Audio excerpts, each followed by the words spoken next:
I'll reconvene and bring our meeting back. I'll start with our land acknowledgement. We acknowledge that the Mount Diablo Unified School District sits on the territory of the Confederated Villages of Lishan, the ancestral and unceded land of the Bay Miwok and Northern Yokut, the successors of the sovereign Verona Band of Contra Costa County. As members of the MDUSD community, it is vitally important that we not only recognize the history of the land on which we learn, but also we recognize that the land we inhabit and learn on is the ancestral land of these people who are alive and flourishing members of MDUSD and the broader Bay Area communities today. You can rise for the Pledge of Allegiance. I pledge allegiance to the flag of the United States of America and to the republic for which it stands, one nation under God, indivisible, with liberty and justice for all.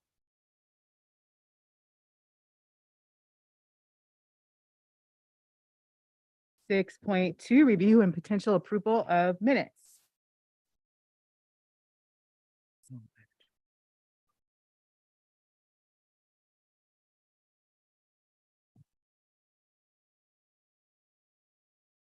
Can I have a motion or something? Madam President, I move we approve the minutes.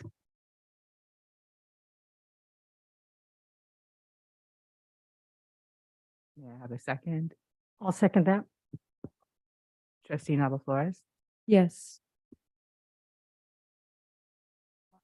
We're here now.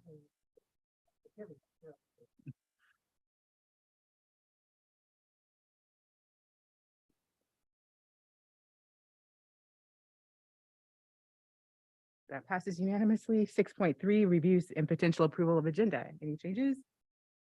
No changes, Madam President. We have a motion.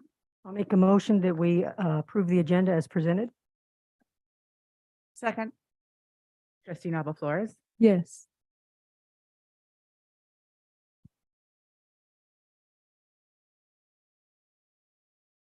And that passes unanimously. 7.0, report out on our action taken in closed sessions. 7.1, negotiations. The board may discuss negotiations or provide direction to its representatives regarding represented employees pursuant to Government Code Section 54957.6. We received information. 7.2, discipline, dismissal, release, or reassignment of public employee, Government Code Section 54957B1. We received information. And 7.3, conference with legal counsel, anticipated litigation, potential exposure to litigation pursuant to Government Code 54956.9B, 2 cases, aftermath of storm damage and potential bid protest. And we received information. So now we will move on to public comment. The public may address the board regarding any item not on the agenda.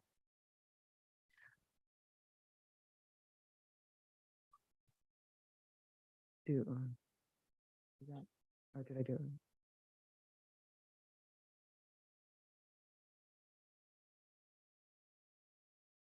Okay. And you'll have 3 minutes. Chris Palitz.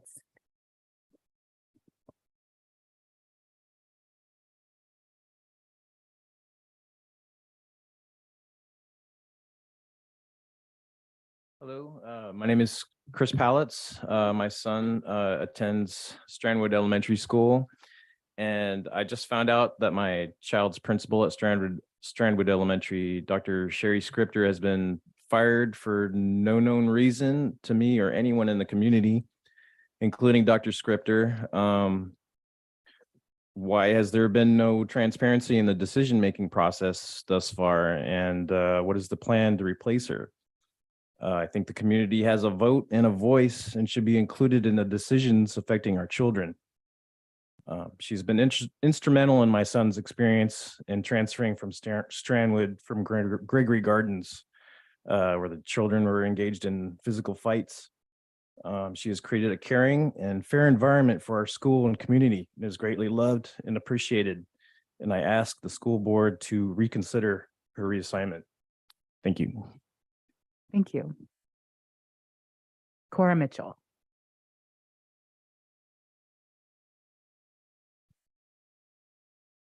Good evening. My name is Cora Mitchell. I am a parent to two students in this district who happen to be here tonight. And I'm coming to you again to talk about some of the issues in the district and possibly propose some solutions. I've spoken many times before about the issues with class sizes, the lack in supports for struggling readers, the behaviors on campus. And I feel like a lot of the interventions that have been proposed or implemented are Band-Aids on big gaping wounds. And that it's sort of time for a Hail Mary and proposing a parcel tax to the community to address a lot of these issues. I would love to see the district come up with a wish list of the optimum conditions for the district. And I can start the list myself because I have been thinking about this. I would love to see what it would cost to have a class size of 25 on elementary schools. I apologize for my lack of experience, but my only point of reference is elementary, but I would love to see whatever the equivalent of that is at middle schools and high schools as well. Libraries on all campuses, including continuation high schools with an active librarian. Middle school sports being brought back, as well as fourth grade music, increase the number of social workers and counselors on campus, all the support staff necessary to honor the IEPs that are currently in place. I know it sounds like a lot, but I think most of these things are really basic things that the community thinks are already being offered in the district. And I really think that it can be packaged in a way where we can get widespread support for it. Orinda just recently in 2022 passed a parcel tax.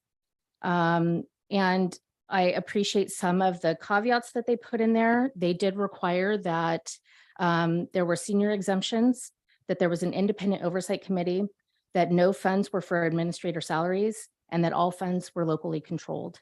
I think with those safeguards in place, that the community really might be in support of this. We are at a point where this trajectory of this district is no longer sustainable.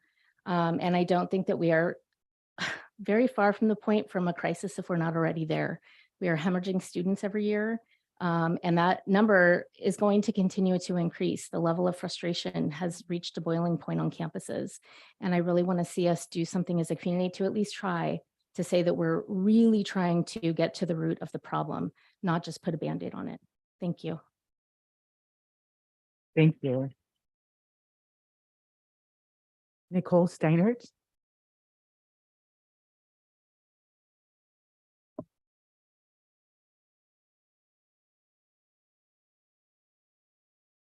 Hi, my name is Nicole Steiner. I have a daughter at Walnut Acres in fourth grade, and I come to you as a mother in the district and also a teacher in the district. We're fairly new to the district. We came from Orange County during COVID, and it's been an interesting thing to see how things were dealt with online in COVID, and then moving into the when we were part-time and online and in school, just to compare with our friends down in Orange County. It's kind of an interesting thing. Now, as we've moved forward past, I've also made a lot of comparisons with our homeschool at Orange County and our school here, and just to see how things have been dealt with. And one thing I would say that I would like to see improved are class numbers. A lot of other districts went immediately and lowered the class size right after COVID, and the teachers and students and people I've spoken with said that was really key. And I will tell you, as a teacher who taught at Walnut Acres, that 31 was too many. 32 is what I have at Bel Air. It's ridiculous.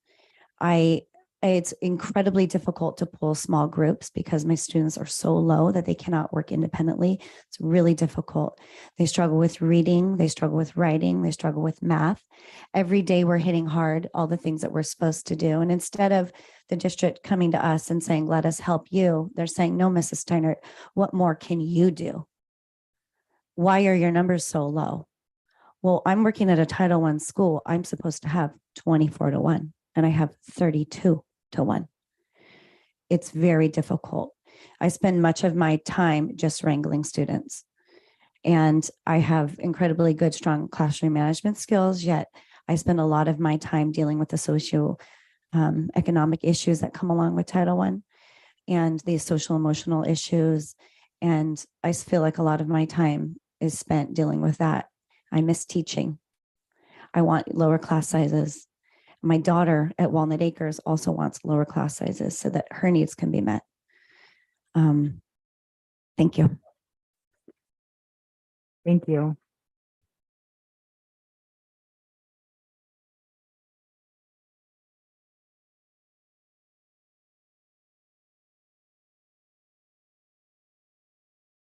Kevin Graves. On March 8th, I did not have time to pay respect and honor the IDEA Act rights leader, Judy Heyman. In doing so, I would like to also acknowledge International Women's Day and Month. My granddaughter and I had a blast covering ourselves and each other with chalk in celebration of good over evil for Holly. It was such a bonding experience that it will be a tradition each year. Today marks the beginning of Ramadan. One of the meaningful messages behind fasting is to have and show empathy for those less fortunate. Moving on, I would like to state that I'm aware of another family in my HUD complex whose child is multiracial, colored, and was denied special education services and had to go through private insurance for speech and OT. They now are getting a report to take to the district to obtain FAPE services. If I don't hold you accountable, the community doesn't hold you accountable, and you, Mount Diablo Unified School District, don't hold yourself accountable. The lack of accountability, LCAP really is just the local control plan. The Office of Special Education and Rehabilitation Services held a webinar working together to support all infants and toddlers with disabilities to highlight how federal agencies, state agencies, local programs, and families can work together to support infants and toddlers with disabilities growth and development. The office also released the first resources guide and series of resources guides to support access to high quality early intervention services. There is also an outreach and family engagement guide. My recent dilemma with Mount Diablo School District officials is being able to address my concerns. I requested a meeting in March on the 6th and stated I was going to record the meeting, giving more than 24-hour notice. I received a response that I could not record and I had to scribe notes. I asked why when I gave notice, and scribing notes debilitated my ability to effectively engage in constructive dialogue. I was told the principal would provide the details, but I have yet to hear a response and an explanation. Thank you. Ready? Thank you. There's a card for S. Graves. Oh, thank you. Okay.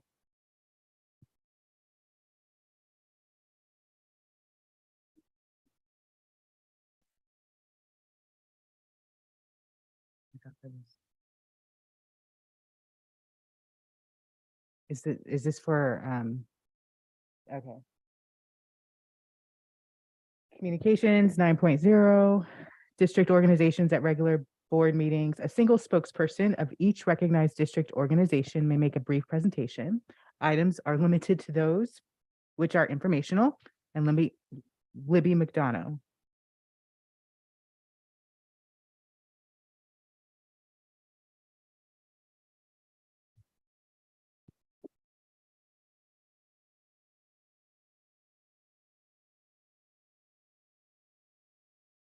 Hi, my name is Libby McDonough. I'm speaking on behalf of the Mount Diablo Educators Association at the request of our president, Anita Johnson.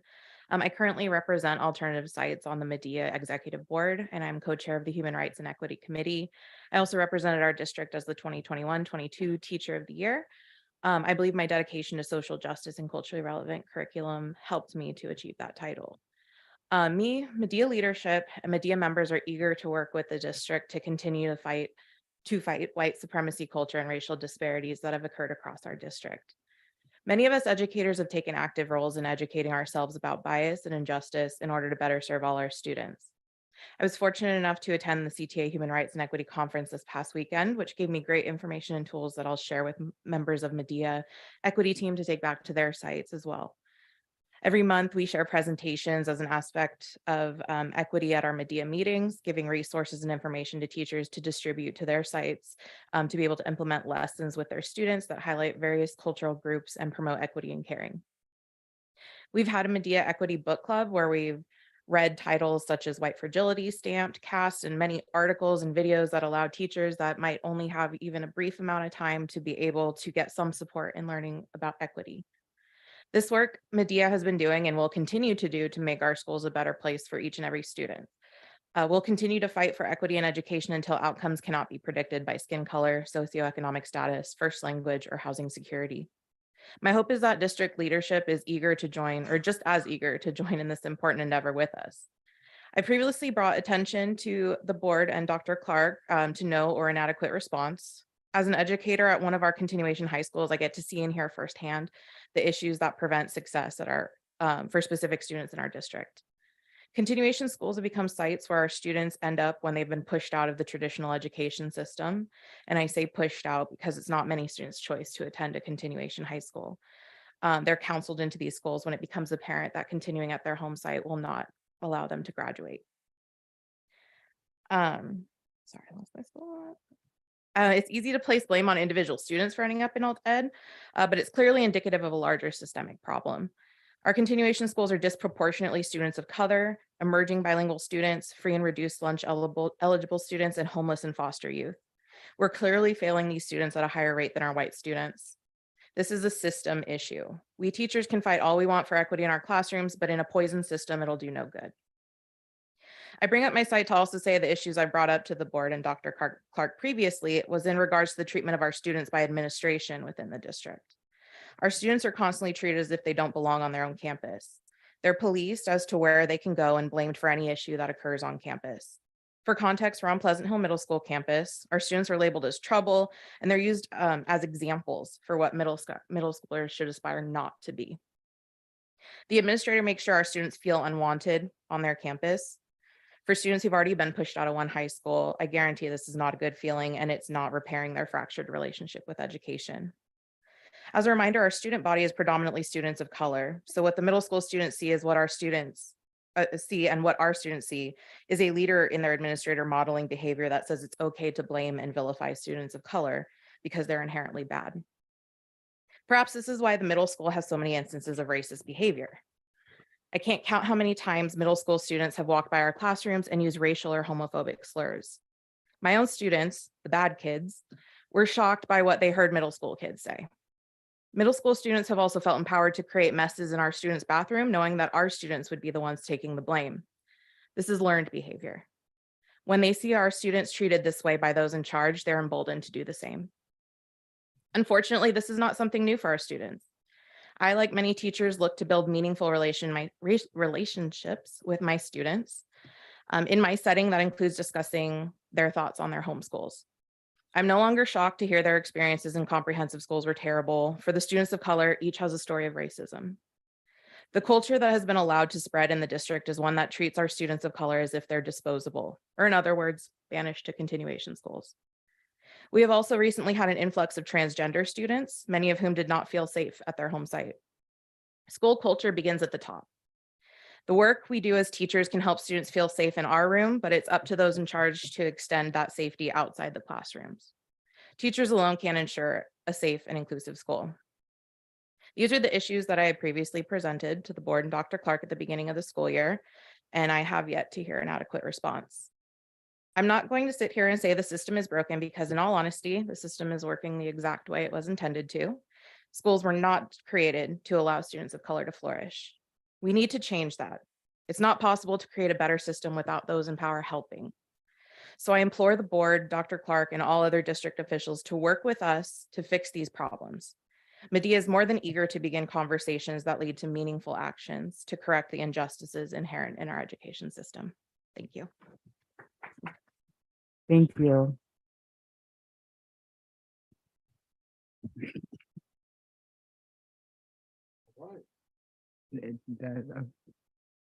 I'm sorry. Nope. Yeah.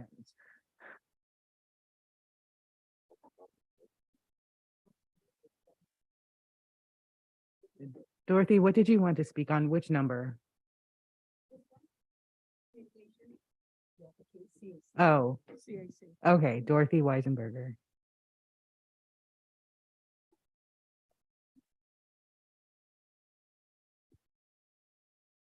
Good evening. It's been a long time. Good evening, board, Dr. Clark, audience. I'm here today because I wanted to say that our Community Advisory Committee meeting is April 11th this month, and it is on dyslexia.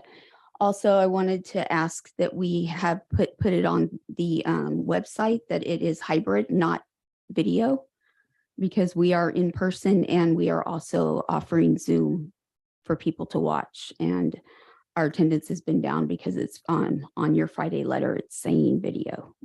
So I just wanted to say that and say hello to everybody, and that don't forget us. And we'll be coming back in May for Ledge Day stuff. Thanks. Have a good night. Thank you very much. Okay, 10.0 recognitions and resolutions. Thank you very much, Madam President. As we kick off we have 3 resolutions this evening, and the first one is Resolution 22/23-47. And this is in support of California K-12 Adult Education Week. Whereas the first recorded adult education class in California was held in the basement of St. Mary's Cathedral in San Francisco in 1856. The class was authorized by the San Francisco Board of Education to teach English to Irish, Italian, and Chinese immigrants. John Sweat, who was the first volunteer teacher of the class, later became a state superintendent of public education.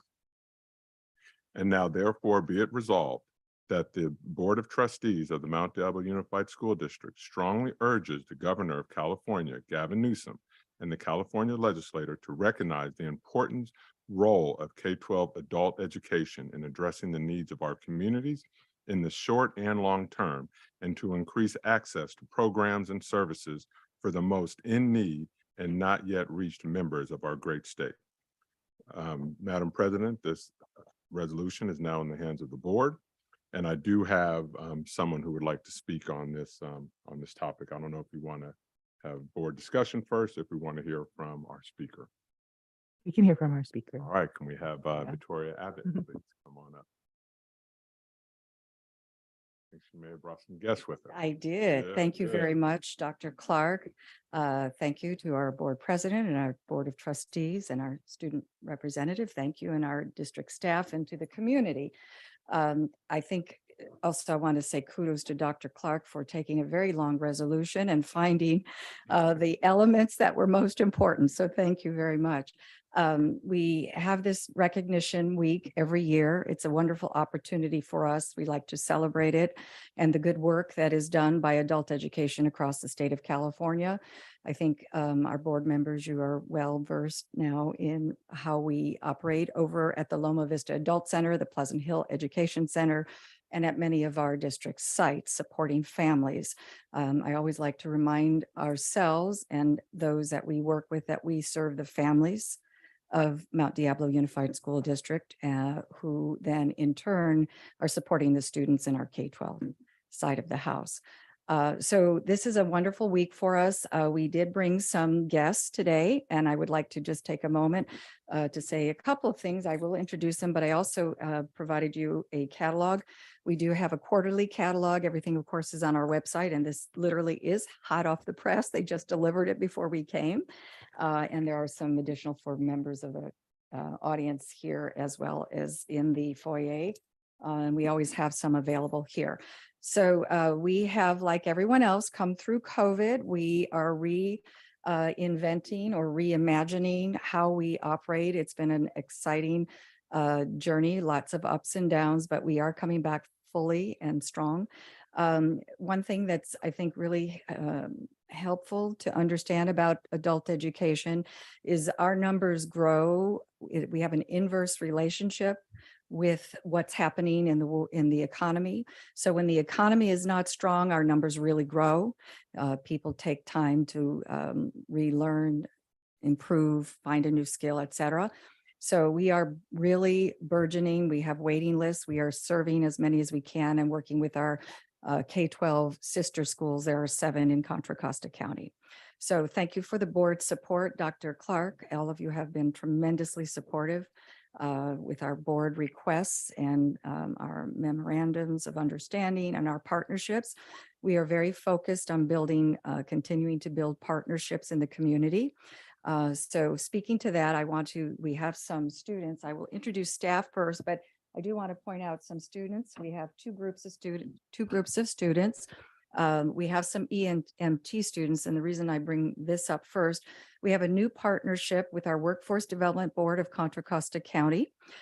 We have created a new pilot for EMT. We are working with the employers in Contra Costa County, so that's all of the EMS services. Notably AMR, which is the EMS that has the county contract, is working with us to support us also. And we have recruited 40 students, 2 cohorts, 20 each. And the funding for this is very unique. It is, adult education is providing the funding to get this program moving. But with our partnership with the Workforce Development Board, we are tapping a new source of funding called the Employer Training Panel. And this is funding at the state level that was initially established in the 70s to build the construction trades. And the panel, employers pay into this as they pay to the state, their tax, et cetera. And they have decided to broaden the scope of this funding for other areas. So we have tapped, we're one of the first to tap it for our allied health, and notably this particular pilot, the EMT pilot. And we have recruited students, adult students 18 and over from our community. They will also ultimately have a pathway from EMT to paramedic training. We are building the pathway with Contra Costa College for them to continue if they wish. So I'd like to then introduce quickly, I know I'm taking some time, I'm sorry, but we don't come very often. Trisha Willett, if I may say. Trisha Willett is our assistant director. You want to stand up? So just for a minute, please, and help us. And she is overseeing the CTE programs. Judith Schieber is our program coordinator for our English learners. We have a large program. We registered, Judy, how many did we register recently? Over 1,000, and most of them are newcomers, new to our community. We have a waiting list, but we are working to ensure that everybody has a place. Thank you. And our newest, and I want to thank the board especially, and Dr. Clark, we are able to reinstate a position, an extra vice principal position we didn't have, and it has helped tremendously. Maureen Campbell, who came from the K-12 side of the house. And so we're very happy to have her joining us. And then Trisha, if you, Paige Endo, thank you for reminding me. Many of you know Paige Endo, vice principal. She's back at the ranch, as we say. She's over at Loma Vista right now supporting our evening classes. We have morning, afternoon, and evening classes. And Trisha, do you want to do a quick intro to? Absolutely. I'd be happy to. Thank you. Good evening. It's my honor to introduce our staff and some students that came tonight to meet you. I'll start with our EMT program director first. Maybe I need to put this. Can you hear me okay? Gary Giusti is our program director for our EMT program, and he's overseeing 2 cohorts running at the same time.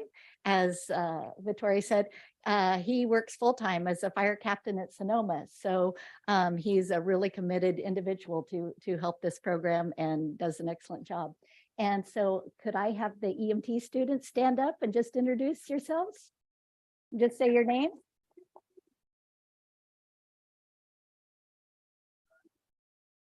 I'm Isabella. I'm Isabella.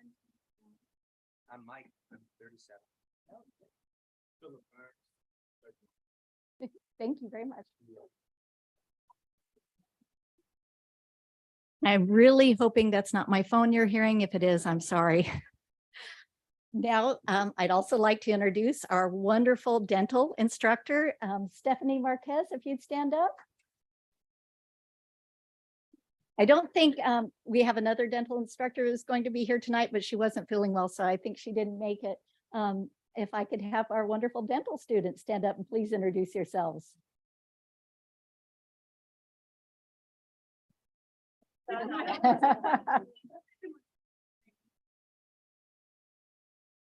Thank you, guys.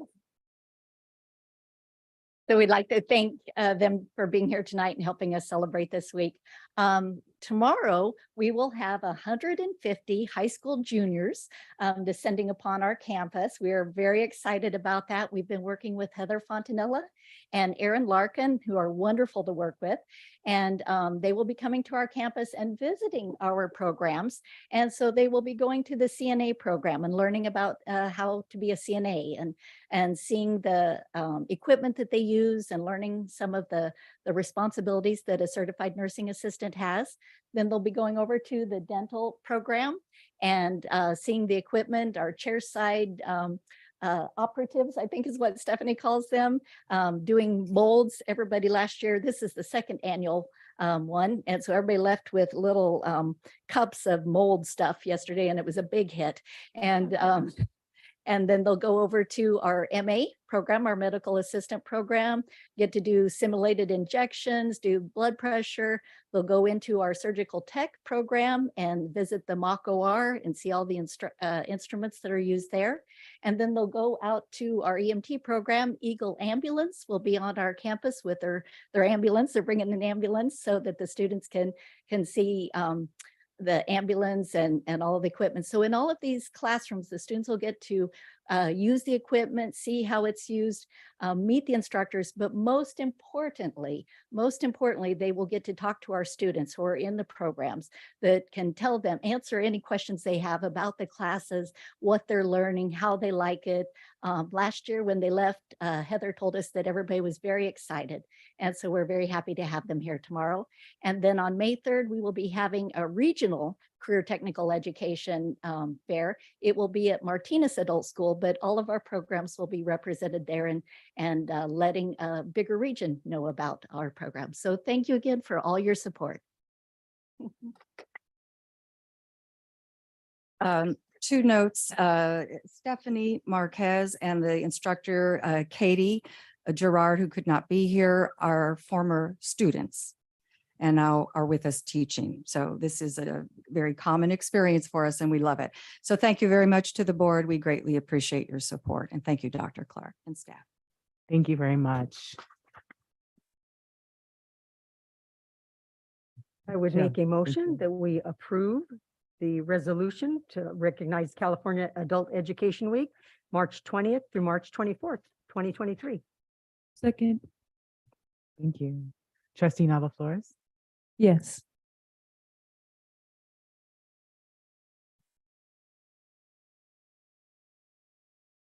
And I'd just like to say I had the opportunity to visit that that tour that the juniors did last year and got to experience some of the hands-on things that the students were doing. Such an incredible experience. Highly recommend it for everyone. Thanks. Thank you. That passes unanimously. I hope you have a fabulous rest of the week. And I just want to share that my own physician's attendant went through the Mount Diablo CNA project. So she always reminds me that she is indebted to Mount Diablo Adult Education. Thank you. Thank you. And before I begin the next resolution, I want to give our folks an opportunity to exit. If they want, they could, or you could stay till the evening. But we want to thank you all for what you're doing and thank you to the instructors and good luck to all the students. Thank you. Thank you. Thank you. Thank you very much. Let's hope we never meet them with a requirement for EMT services, but it's great to know they're there. Yes. All right, our next resolution 22/23-48 in recognition of Arab American Heritage Month. Whereas for over a century, Arab Americans have been making valuable contributions to virtually every aspect of American society, including medicine, law, business, science and technology, government, literature, arts, and entertainment, and in positions of leadership at all levels. And now therefore be it resolved that the Mount Diablo Unified School District celebrates the countless past, present, and future contributions of Arab Americans to American society and the state of California, recognizing and honoring the month of April 2023 to be Arab American Heritage Month. And be it further resolved that the Mount Diablo Unified School District Board of Education hereby, number one, encourages staff to review the district's equity policy and review cultural literacy resources. And number two, urges the district to observe Arab American Heritage Month with appropriate programs and activities that celebrate the contributions of Arab Americans to the United States. Madam President, this resolution is now in the hands of the board. I just want to take this opportunity to honor that today is Ramadan, and also, of course, honor April as Arab American Heritage Month, and to take this opportunity to reflect and celebrate the many cultures in our school district, but for the month of April specifically, celebrating and encouraging the celebration and pride of our Arab Americans in our school district, and to continue to do the work in providing a supporting, safe, and accepting learning environment. Thank you. I just want to say I'm so pleased to see this resolution come forward once again since we started it a few years ago. It's something that I think when we first were bringing it forward, it was unclear whether, it was going to be a welcomed piece of the culture of our district. And I think we've come a long way.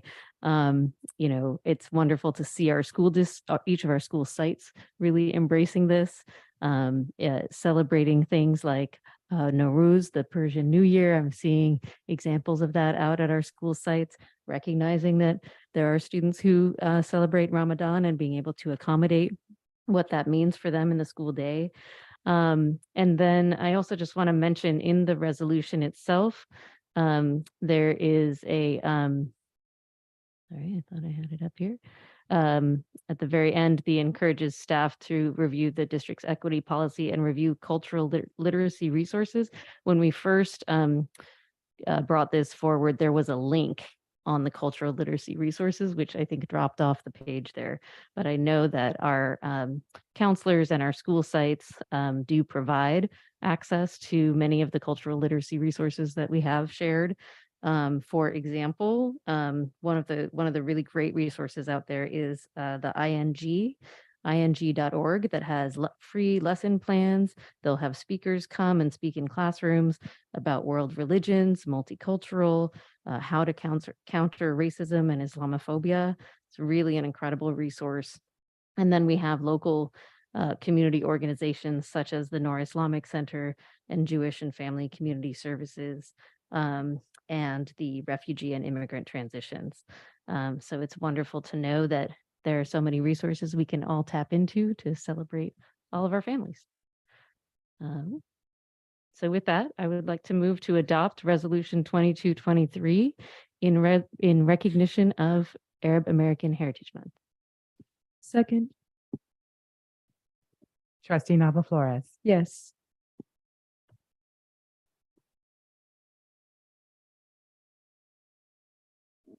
That passes unanimously. Yay. And 10.3.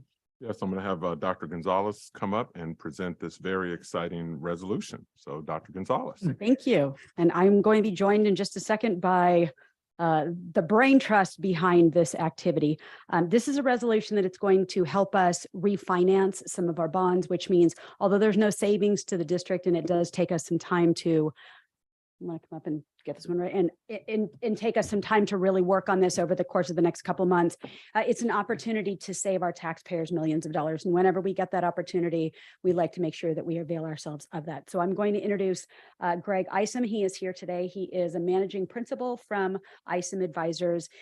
All of the documents that you need are attached to the board agenda tonight. We're approving the resolution and all the rest is just backup information for you.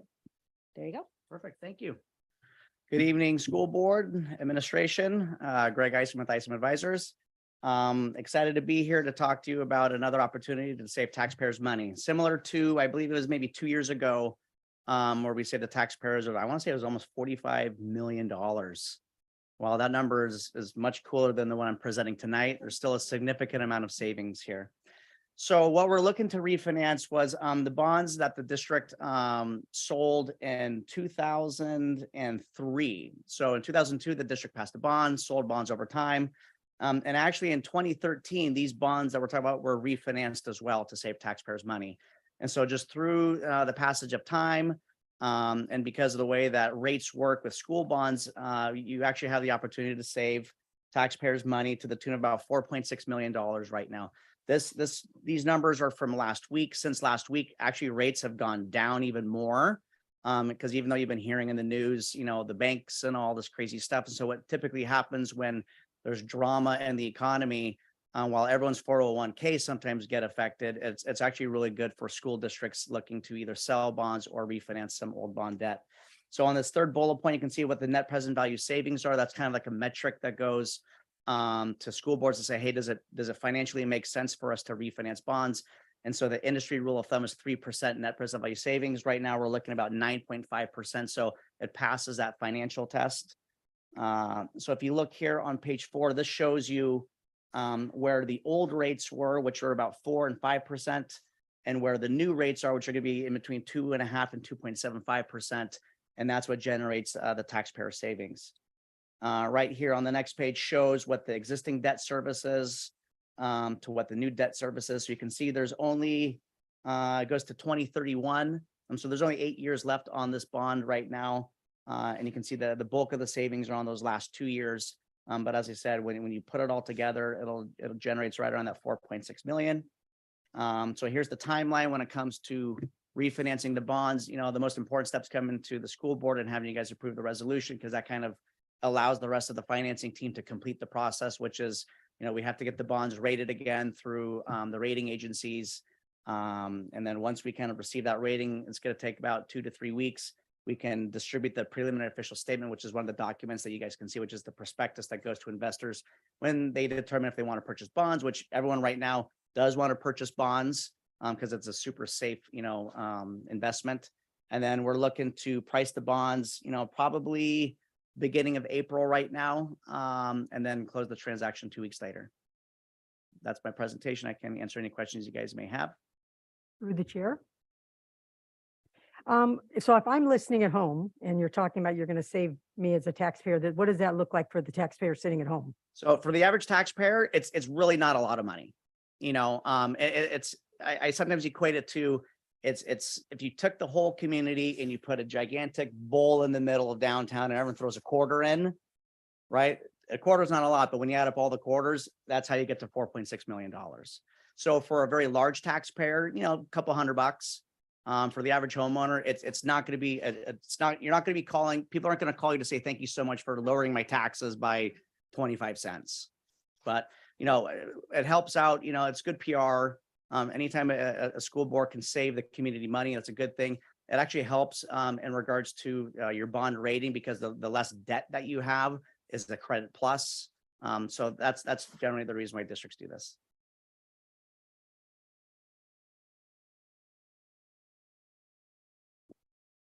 All right. Madam President, I move to approve Resolution 2223-49, providing for the issuance and sale of 2022 refunding general obligation bonds. I'll second that. Trustee Nava Flores. Yes.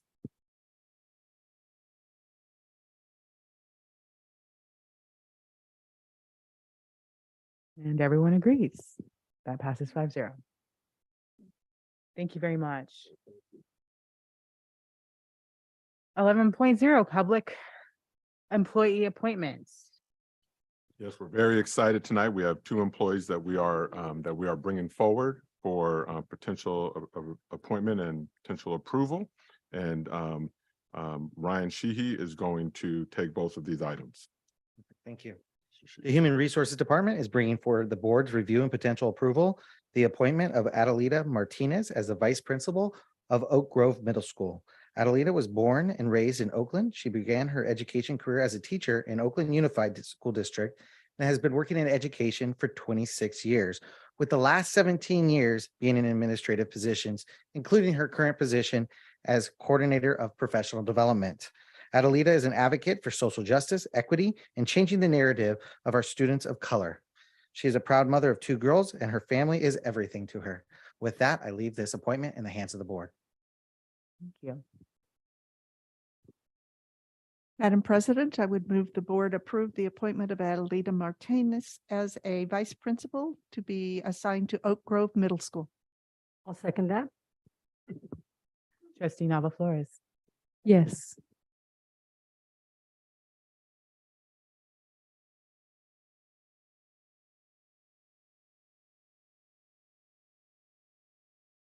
Congratulations.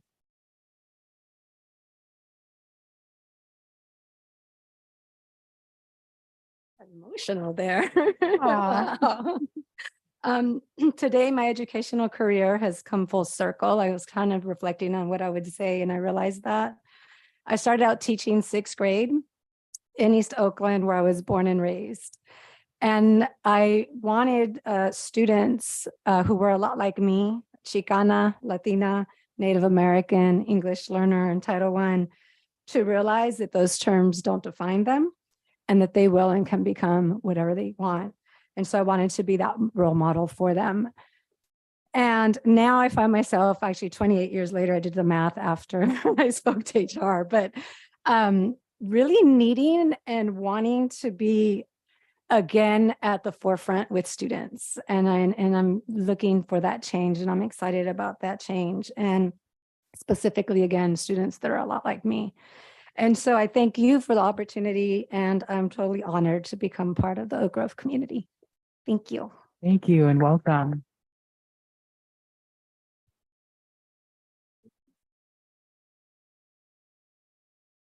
The Human Resources Department is bringing for the board's review and potential approval the appointment of Gabrielle Villasenor as the payroll supervisor. Gabby began her career in education about 7 years ago as a registered behavior technician, working with children both in the home and in the classroom with Brentwood Unified. Gabby then came to Mount Diablo Unified as an HR Assistant 1 and is currently working as an HR Assistant 2. Gabby is working on her bachelor's degree in business administration, is anticipated to receive that in 2024. She just finished the AXA Personnel Academy. In Gabby's free time, she enjoys spending quality time with family and friends, playing card and board games. With that, I leave this appointment in the hands of the board.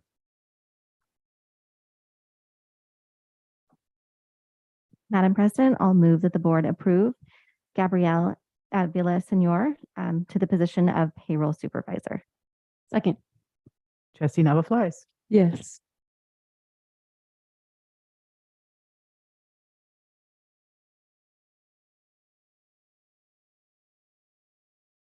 Congratulations.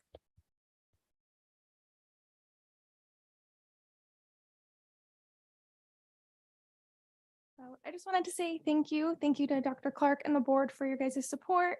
I'm very excited for this opportunity, and I'm really looking forward to growing with and supporting the district. Sure, yes. So today I brought my mom, Amy Shaver. And then I brought my boyfriend, Miguel. Thank you guys so much. Congrats. Thank you. Thank you very much. Is there a game show that lets you do that? I felt like it just gave me flashbacks. Price is Right or something. I don't know.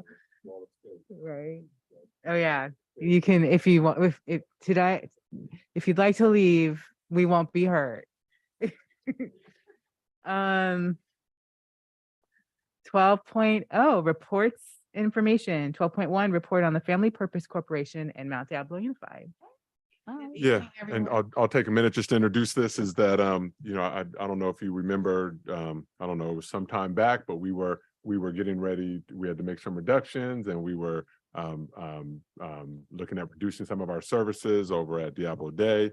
And this young person came and spoke so eloquently about the work that they were doing there, and so we were really impressed. And so we brought her organization over to give some support over at YV High and also over at Oak Grove, and then it's grown over to Concord High and continues to grow. So with that, if you could tell us a little bit about what you're doing with Family Purpose, and we're excited to have you. Well, thank you so much, Superintendent and Board. Thank you for having me. Thank you for having our organization here in this district.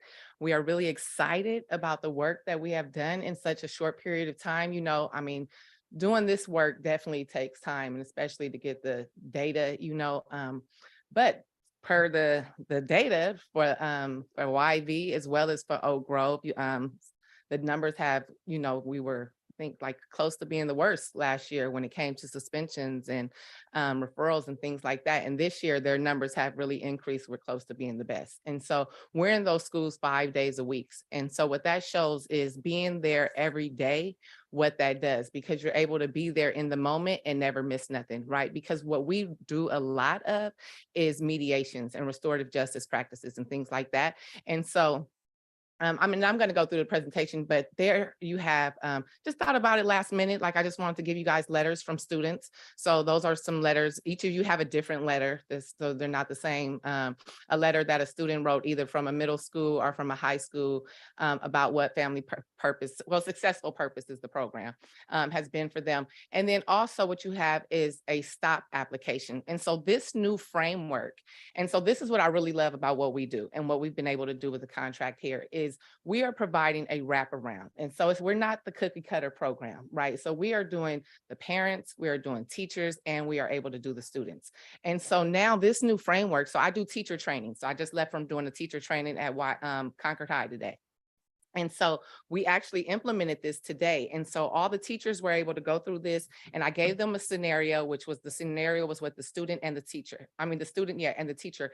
And so from that, then you go through this form, which is to just stop, right? Really, so we can learn how to manage our emotions and manage our reactions to make healthy choices through the lens of equity using emotional intelligence practices.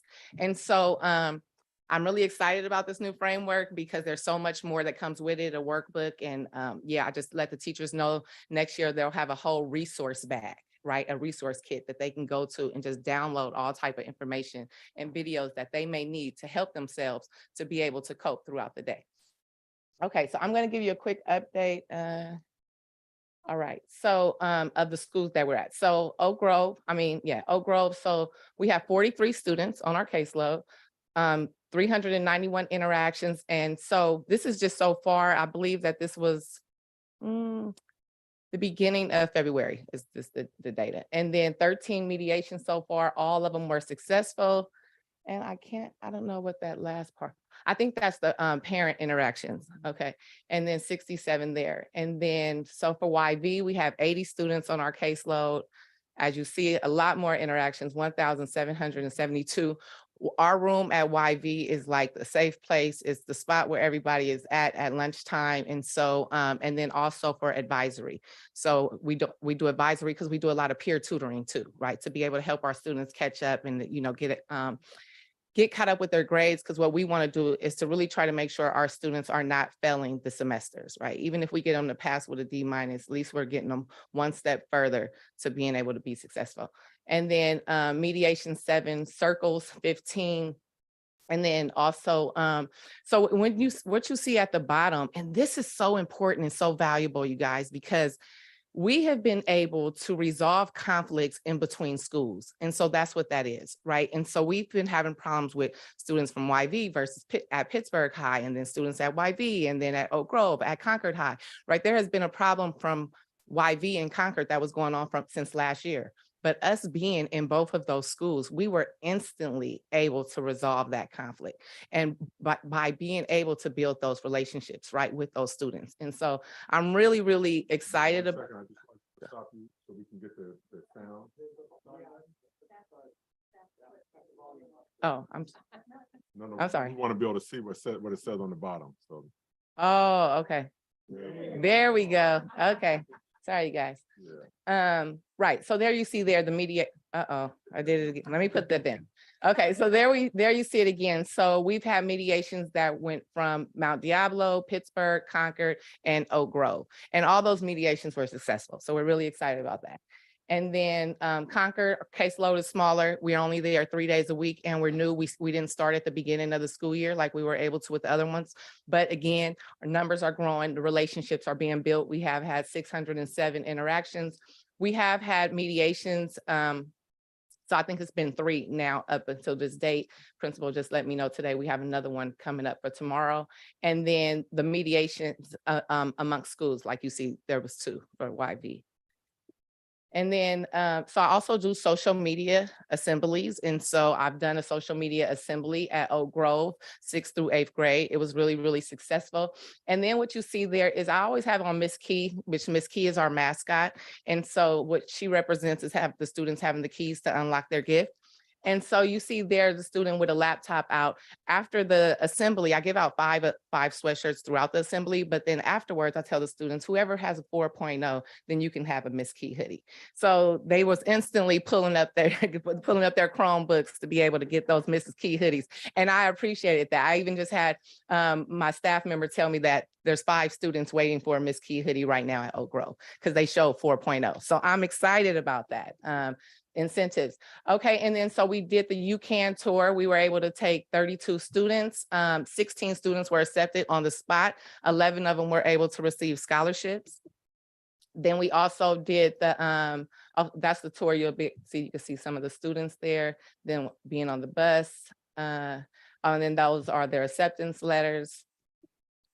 And then that was the college fair that was at, nope, that's the same one. That's at Mount Diablo. And then we also had the Black College Expo. So we had them come present, we partner with them. And so they come and do a presentation in the classrooms, all of the classrooms that the schools that we serve. And then on top of that, each of the students receive a ticket so that they can go to the actual expo that is in Oakland. And so that's really fun and exciting.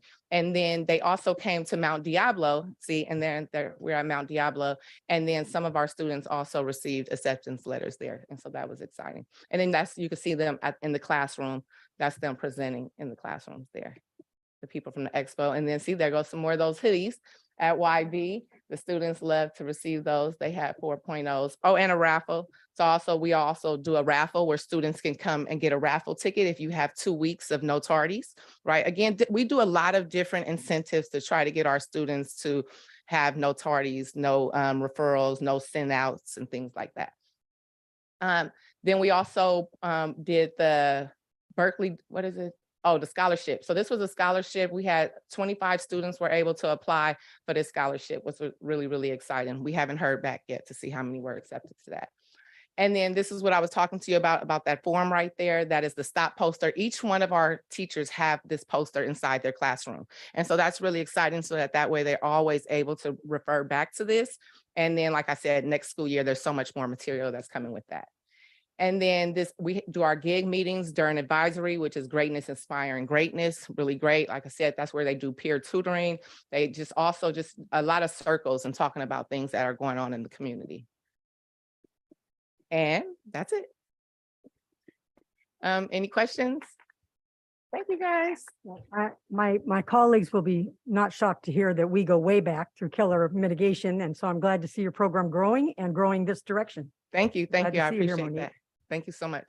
Anybody else? I just want to say thank you because like you said in the beginning, this is what it's all about, you know, restorative justice and doing things that are effective and firsthand, like reflect on the students.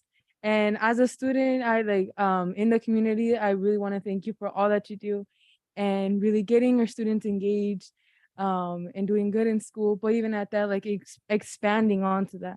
So I just want to honor you with all the work that you all do and that you do, and that, like you said, the energy that you put into this. So I want to thank you for all that you do. Thank you so much. I really appreciate that. You know, our goal is to be the village. We need to be the village and bring back that village concept. And that's what Family Purpose tries to be, is the village. Yeah. I just really want to thank you for this presentation and just acknowledge that our work in this district and in any school district goes so far beyond serving our students' academic needs and serving students' social needs and kind of just helping support them, like work together and work in positive relationships with each other really supports them academically and supports them beyond their high school experience. And so I just want to thank you for the work that you do. And I feel like I know you. I think you were in Pittsburgh when I was there too. But Probably, I've been in Pittsburgh for 10, so I started in Pittsburgh 10 years ago, and I'm still in Pittsburgh. So I think that says a lot about our organization. Yeah. yes. So thank you so much. Just appreciate all you do to support our students. Thank you. I appreciate that. I have a question. Yes, ma'am. I echo all of the appreciation.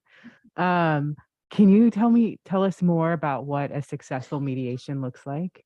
So they all look different, right? There's not, because again, it's about building that relationship and seeing if the student, so first off is, does the student want to mediate, right? If the student is okay with that, then we can proceed. They're going to get that form. So you have to you fill out the incident report, but the incident report form, what I've learned is it's not doing anything. It's them writing out how mad they were, right? But now having this framework, being able to work through how would I have felt if I slowed down, if I thought about it, if I opened my mind right now, then from that, then we sit down and then we have that mediation. And then we're able to talk about what could it look like if you slowed down? How were you feeling in that space, right? Was it something that was bothering you ahead of time? And so it's really just about trying to understand where that student is in that moment mentally to then know exactly how we need to proceed. How do you find out there's a conflict? So that's many ways, a lot of times the students see, because we have such great relationships with our students are sharing everything. They're sharing those text messages, they're sharing those screenshots from social media, but also from the admin, also from the teachers, sometimes from parents. Parents are called to like, oh, I heard this, my student has this problem. So yeah, it's like a wraparound. Because again, we have that relationship with the wraparound, right? I built the relationships with the teachers. I built the relationships with the parents and with the students, because what I learned in this 10 years of doing this is for a long time, we were only students. And then what would happen is then we send them students right back into the fire, right? And so then there is no true resolution. And so, yeah, this is how. Then the parent interactions. So I don't know what my question is, or how are you engaging parents? How do you bring them in, or how do you build the trust with the parents such that they're telling on their own or whatever, that they trust you enough to go to you? So when they see that you're helping them solve their problems with their kids, right? It's just building, it's like, Mr. Pike was like, oh, since Family Purpose has been here, it's been this and it's been that. And I had to tell the teachers, it's like, we're not doing nothing magical. All it is just taking that time to really build that relationship. And so with the parents, yeah, don't get me wrong. We've had parents that are mad at us and that don't want to talk with us and don't agree with us, because we have to be honest and very transparent. But for the most part, right, a lot of parents later feel that we are that safe place, right? We are that middle ground for them, right? Because maybe they feel like they don't want to talk to the principal. Maybe they don't want to talk to the admin, right? They feel like the admin is against them, but then we help come in and show them that, no, the admin is not against you. The admin is with you and for you, but we have to show how we can be for each other all together. For what? For the one purpose of that one student. Thank you. You're welcome. Thank you so much. Okay. Thank you. One more echo. I just want to say thank you. Restorative justice, I think, is so much what we need. Building the relationships is so much what we need. And just reading the letter that I happened to receive from the student talking about how they feel like with you, they feel like they have a safe space to talk and be themselves without getting judged or disrespected. And so that's our goal for our whole campus, not just for our family purpose rooms, but it's a start, and being able to grow and build those relationships is so important. Thank you. Well, thank you. I thank you for trusting us to do the work in your district. Thank you.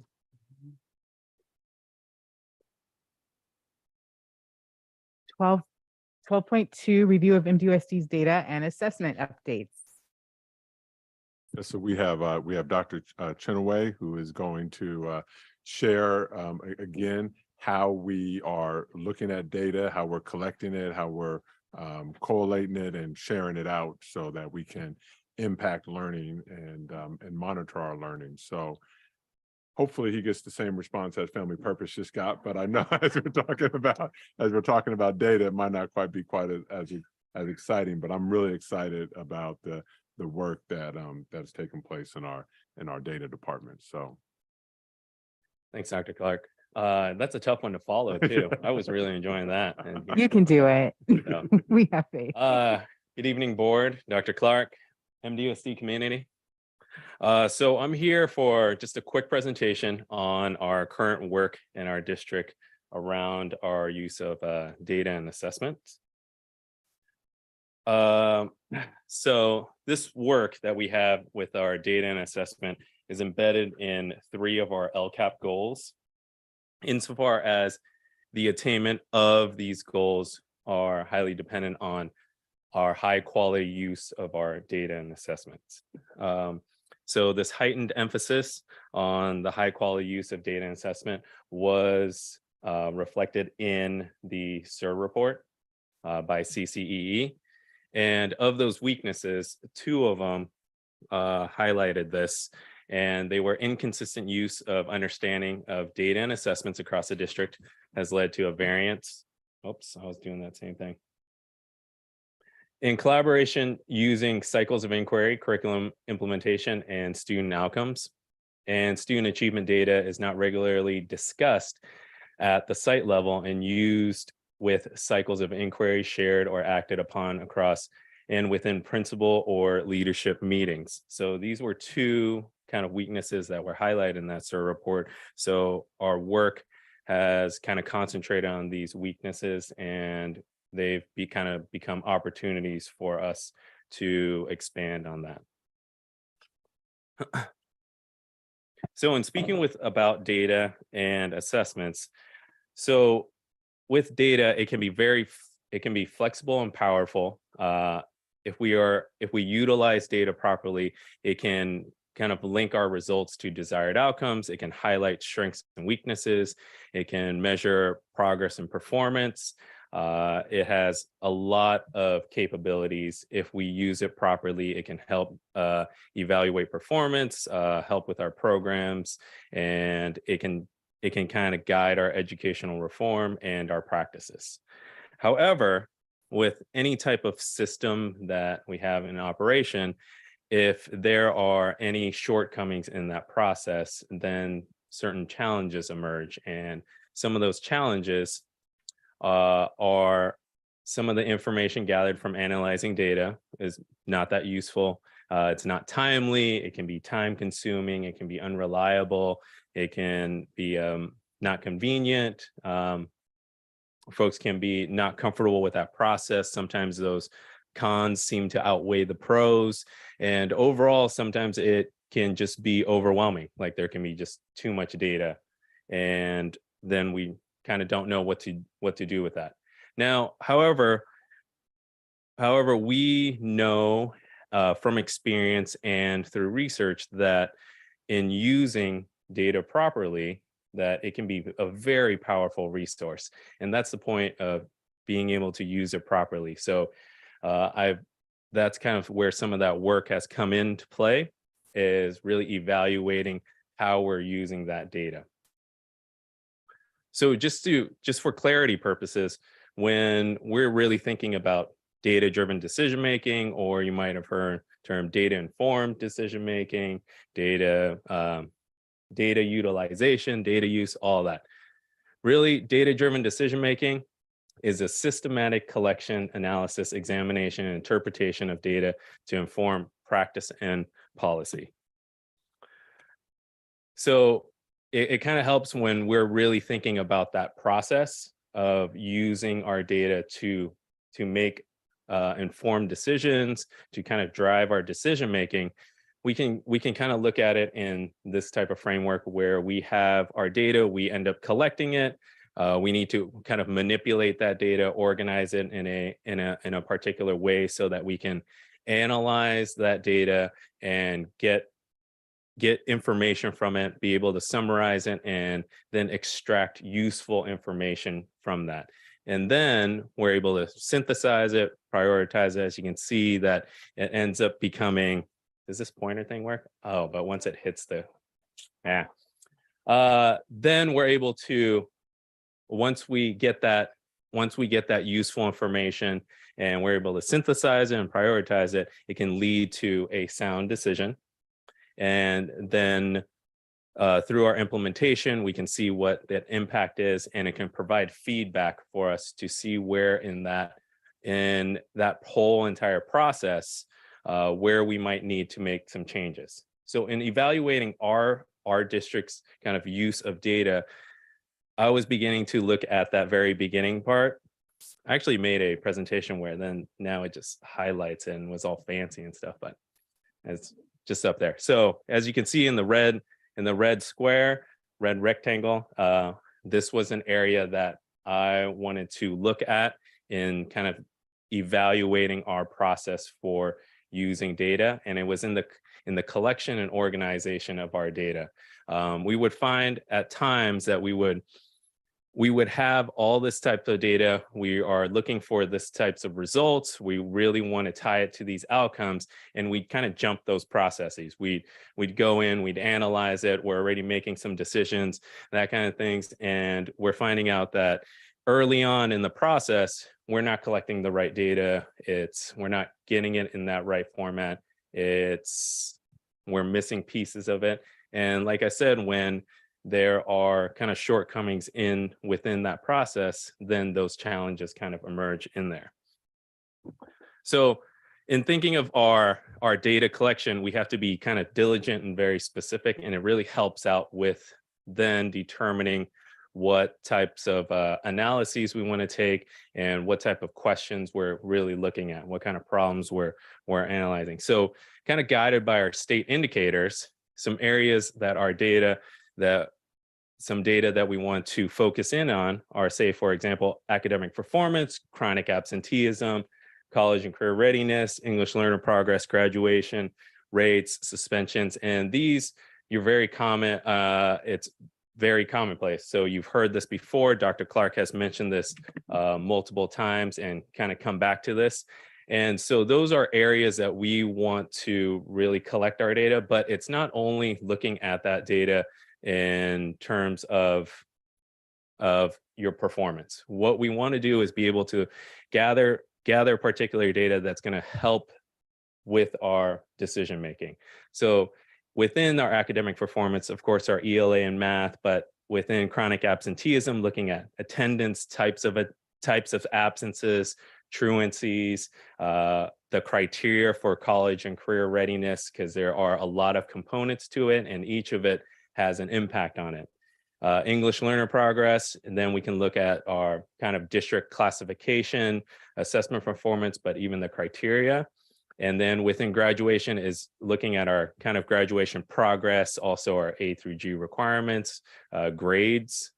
And then even with our suspensions, not only looking at our suspension rates, but looking at the different violations and different incidents.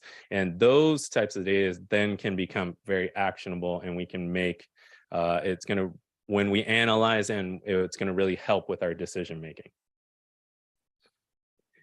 And then when we're collecting this type of data, we want to be able to organize it in a timely manner, but also in a meaningful manner. So being able to look at it in our overall performance, disaggregated by student groups, discrepancy ratios, where it's going to highlight achievement gaps. So you're very familiar with those, that this is what's kind of reported. We see that in the public, but the other types of way that we can organize it is being able to look at it in response frequencies and in patterns, kind of by groupings, such as by topics or concepts or competencies. And those can be a wide range. We can do it by item, and we want to be able to look at it in kind of our trend data over time. So in a repeated manner or longitudinal. So that's where we're starting to kind of change the way that we're looking at our data, and then really building in that structure and that process for collection and organization of our data. So our next steps for doing and going through that process and making it so that it's a very sound process and we can get high quality decisions and actions is that now we have these kind of structures in place that we can continue on and start to build our analytic capacity. So how we're going to analyze that, how we do it on a different level, on our district level, our school level, and our classroom level, and then being able to make those connections to our applications and practice. and then also be able to determine like informed decisions and defined actions. Also in that, we want to kind of look into building our culture and our practice. That's very important to kind of get that commitment, that buy-in, improving that consistency so that, and we're looking to do that through professional development, through design workshops, through our collaboration, through our litany of meetings. So really establishing that kind of environment and making that very consistent and just around. So in part of that, with being able to kind of analyze our data, one of the areas is our assessments. So our assessments, they really provide our direction and our means of collecting data. It's a specific assessment. It's going to give us data it's going to give us particular data that we can then analyze, and we have a real direction for that. So very similar to what we faced with our kind of data use with our assessments and our assessment system, that we've kind of faced some of these challenges such that there's been too many assessments. They do not doing. Oh, who was editing that? Okay. We're not doing anything with the results. Dr. Clark, you're supposed to catch that for me. They're not that helpful. They're too time consuming. They're not assessing what is being taught. We're not invested in it, and they're not informative. So these types of challenges are really impacting our assessment system. So what we're really looking into is really kind of building that culture with our assessment system, but getting that commitment and that buy-in to our assessment system. And then when we apply it, then it's much more useful. We have people invested in using the assessments and getting the results that they believe are much more impactful in their classrooms or at their schools, at the school level. And then it really kind of leads into how we're using our data, because we're getting those results from our assessments. So something that we've been really working on within our assessment system, in kind of evaluating our assessment system, we've looked at our priority standards and our scope and sequence and our kind of pacing of instruction and our assessments. And as you can see graphically, they are not aligned and not coherent. They've kind of been all over the place. And so we've put in a lot of work in doing that. So this is the work that we've been applying, is reviewing our priority standards. Our wonderful curriculum specialists and our ed services team have really worked on looking over those priority standards, reviewing them, getting teachers to come in and participate in that process. And then also looking at that pacing of our priority standards, so the kind of the scope and sequence, and then getting assessments that are going to be aligned to those. So assessments that are really going to address the standards that have been taught, and it's going to be much more closely with what the teachers have been doing in their classrooms. So we're not going to face that kind of commitment issues that we have in the past, where, hey, we haven't addressed any of these standards. These items aren't tied into it, and we're going to get some more buy-in that. So what we've really done is really worked on that alignment and coherence to get them kind of all connected and interconnected. And then, so like I said, we've really done that review process on our standards, updated the priority standards, reviewed our pacing, updated our kind of scope and sequence, and we're currently kind of looking into our assessments and really working with that. And we've been working with a lot of teachers and getting their buy-in, their participation, their collaboration in aligning those assessments with our priority standards and our scope and sequence. So as you can see, similar to our data use for our assessment system, it's kind of common themes there. We want to be able to have that assessments and then get those results, and we want to build that analytic capacity so that we can look at those results, we can get meaningful information from that, and it can help us kind of guide our practice right on that spot. It can guide our practice in the long terms where we can evaluate how things have gone. And so moving into next year, things that we can kind of change.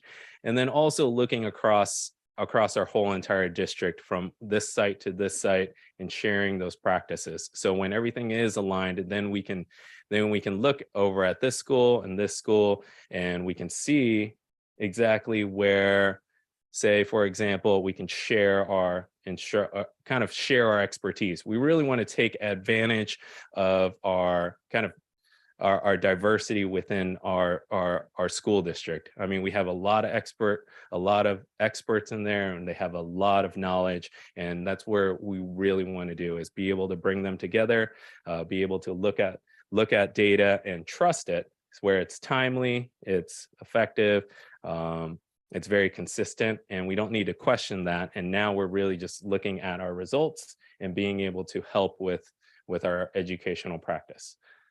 Okay, and then that's kind of part of the part of building our culture and practice with professional development, design, workshops, consistency, and our collaboration. And that is it. So if you have any questions or comments, I will be here. It didn't give me the warm and fuzzies like the previous, but it was still very informative and very good. And I liked your use of graphics.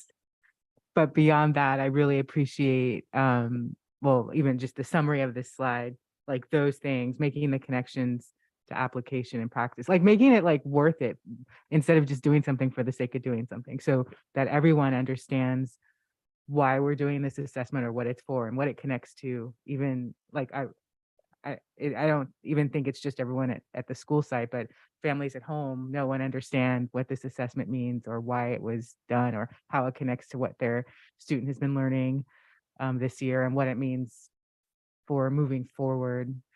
I think that's really important. So thank you for like making data kind of cool.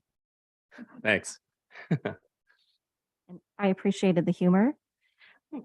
And also, I'm wondering, just as a high school English teacher who's engaged in this work currently in my day job, when you say assessments, do you mean common assessments? So with thinking of our assessment system, so thinking of our kind of our benchmark assessments, our formative assessments, our summative assessments. So it's really getting a kind of assessment continuum in that, so that we get the type of data that we're looking for. So our assessments that give us our beginning of year data are at certain points in time, but also in between those times that we can make very like quick actions on that. So it's really like a multitude of different types of assessments. Yep. I was just kind of being general in this and didn't want to get too specific because Dr. Clark wanted me to pick this up. So I gotcha. I'd also like to make one quick comment, which is not really directed toward technology or the data, but that I know that there's a real desire to complete both formative and summative type common assessments, and that looking at sometimes having the time provided at the site for all the teachers to, especially in English where work can't be necessarily graded by a computer, by looking at like those paragraphs or essays and discussing them sometimes requires like release days and time like that. And that's been tough to get that provided. So I'm just hoping that that's something that we can improve on if that's still a concern at our school sites. Sure, that's the whole part of kind of building that practice and then making it very consistent, bringing in the teachers so that they can collaborate and giving that time to look into your results like that. So that's that professional development, those workshops, that kind of a series that we're starting to kind of build. But a lot of that emphasis early on was making sure that we have the right structures and processes in place, because when we try to jump that, then we start getting kind of a lot of those challenges start start emerging and they really kind of get in the way. So it's really establishing that and then being able to establish that time when we can do that kind of PD and really build our abilities to analyze our data and then leading into making sound decisions. Yeah. That's a really thoughtful approach. Thank you. I just had a quick comment with echoing the last thing that you just said and making coherent decisions and wise decisions. It's important that when we are presented data, that it tells a story. And like you mentioned, it can really influence us in making impactful decisions.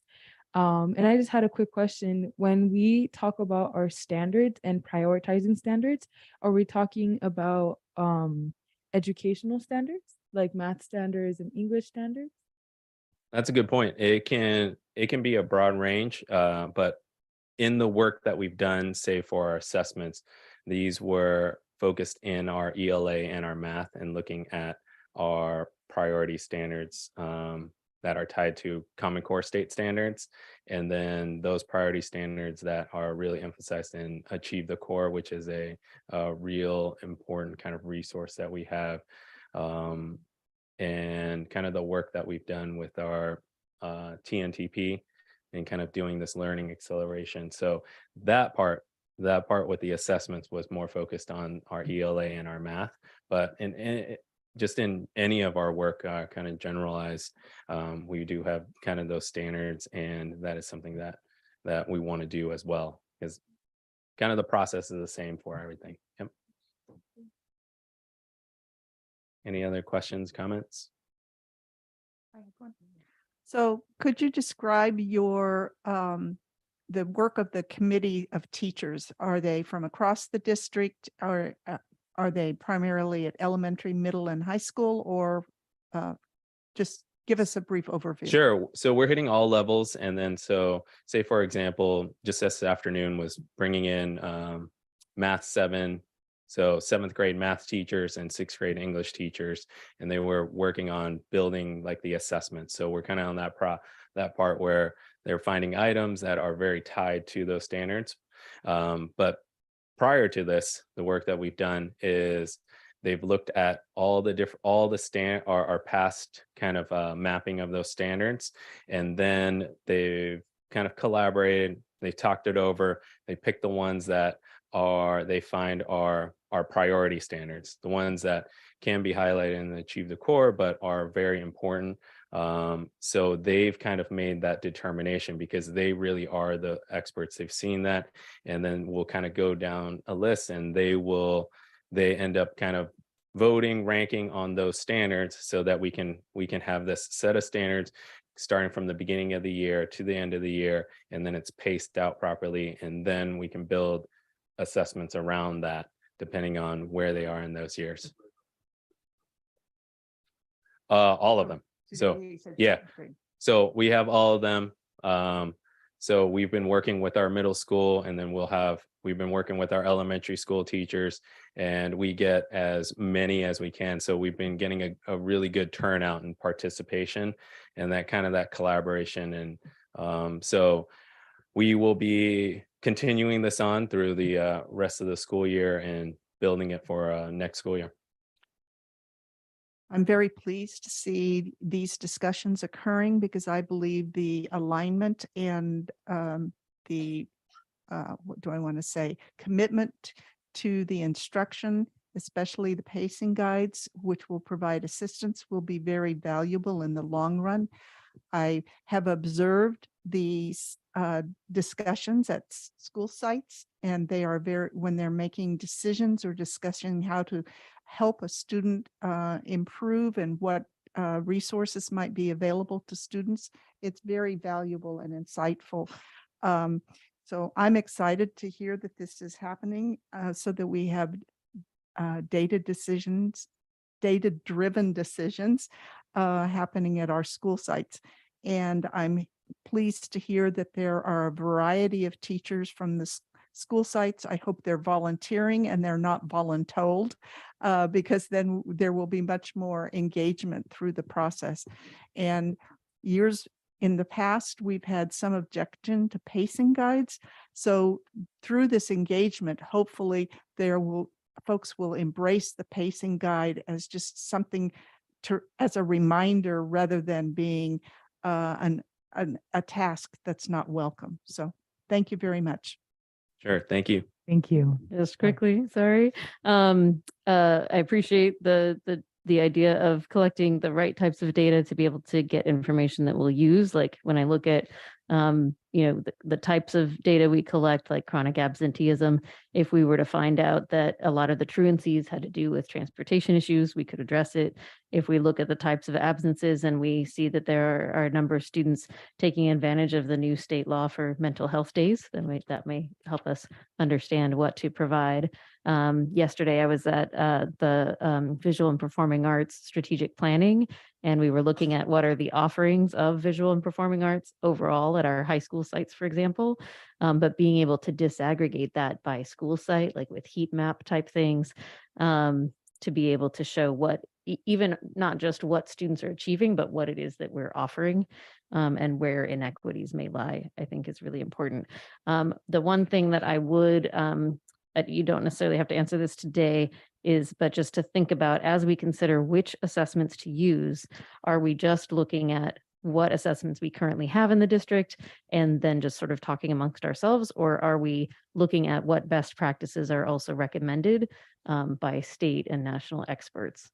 For example, we had the discussion about reading, and the state literacy supports that are coming into our district and working with 70 other school sites are using a particular assessment tool to be able to give teachers what they need to be able to particularly teach this with the science of reading, having the phonics and the phenomenological, I can't say that word, the phonemic awareness, to be able to then teach using that data to make sure that the child learns to read, right? But that was an assessment we were not already using in our district. So I would just say, I hope that as we move forward, whether it's math or ELA, that we don't just look at what we've been doing as the only thing to look at, but really look outside of our district. What are the best practices and recommendations by the experts outside of our district as well? Thanks. Yeah. Thank you. Yep. Thanks. Thank you very much.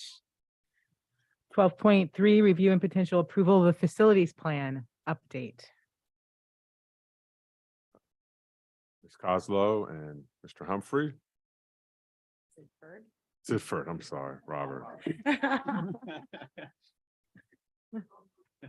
Let me just make sure I know what I'm doing here.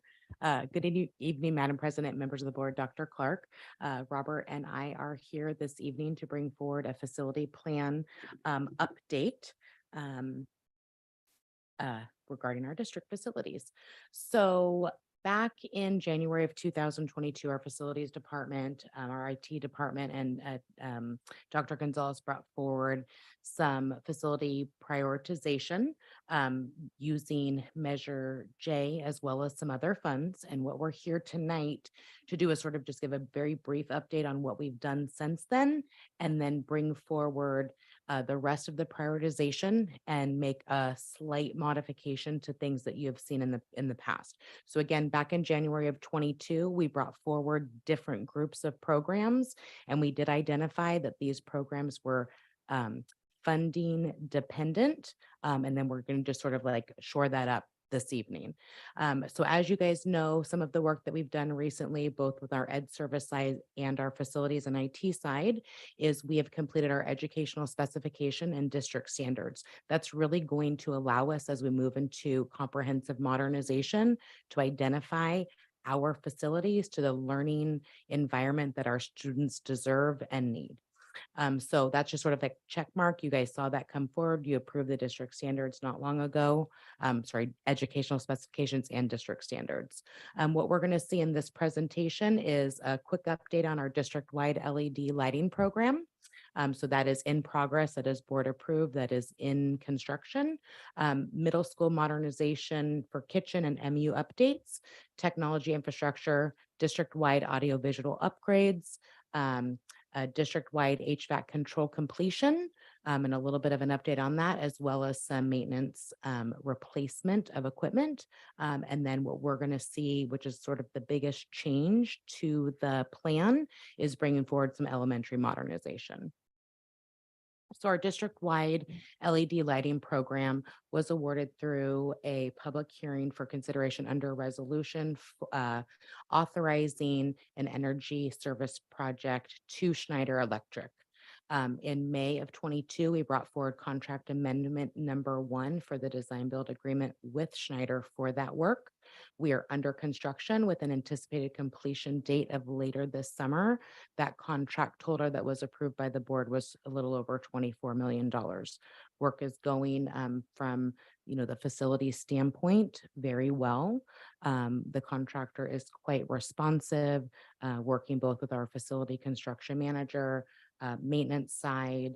And what we're seeing is, sort of just like this brighter, newer environment, different types of controls. We are responding to some site-by-site needs as the teachers are sort of learning their new lighting controls.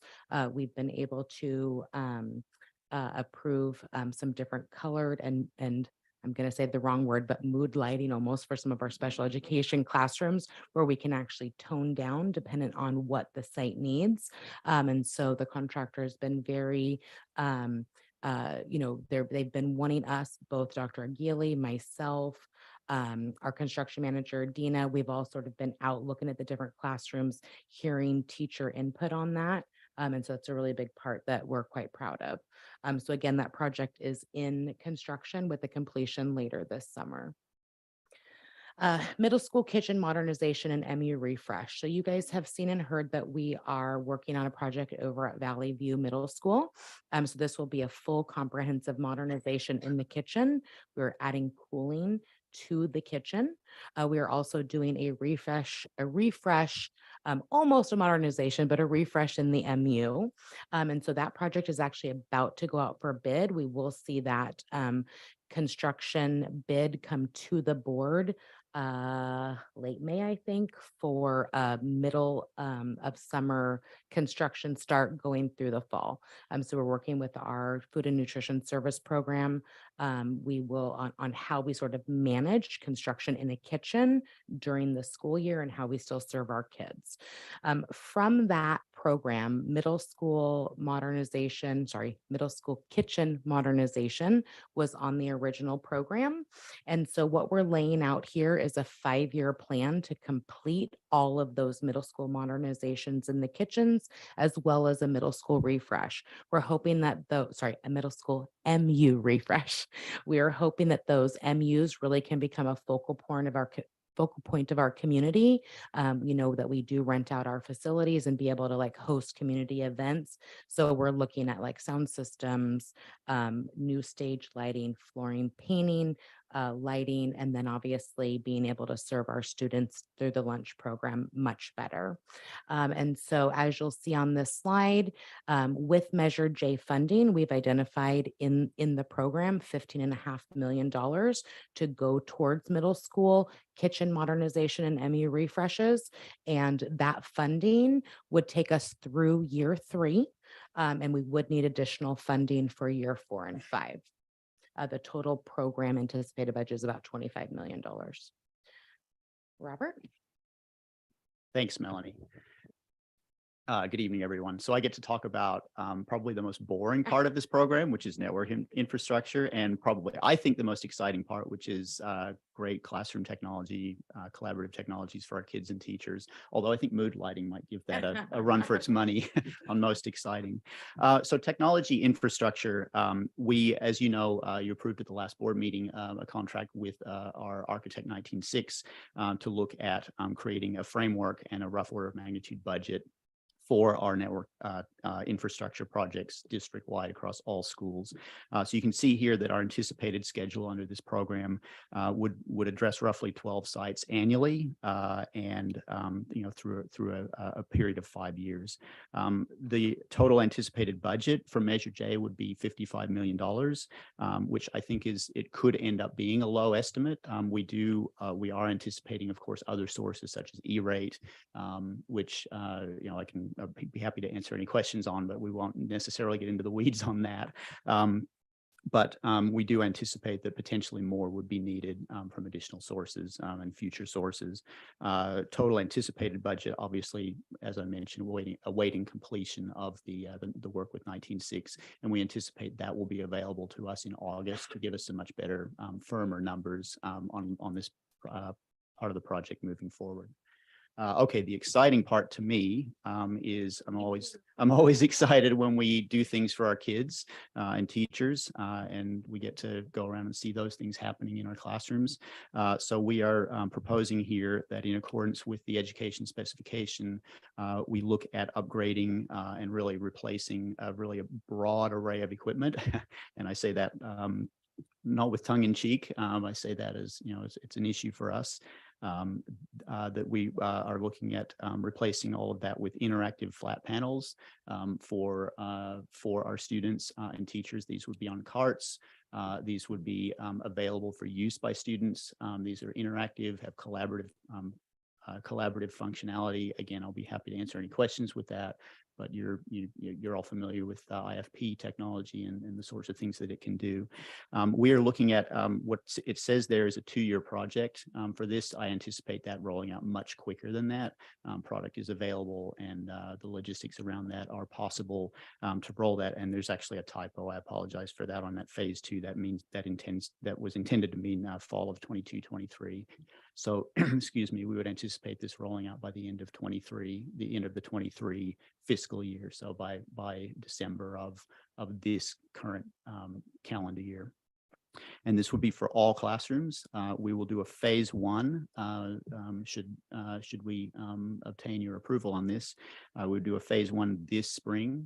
So this would be possible within the next few weeks to get started on this, to make sure that we have appropriate professional development in place for this, that we're working with champion teachers who can champion this work at their schools moving forward. And this would touch every school in the initial phase, with a broader rollout in the summer and fall.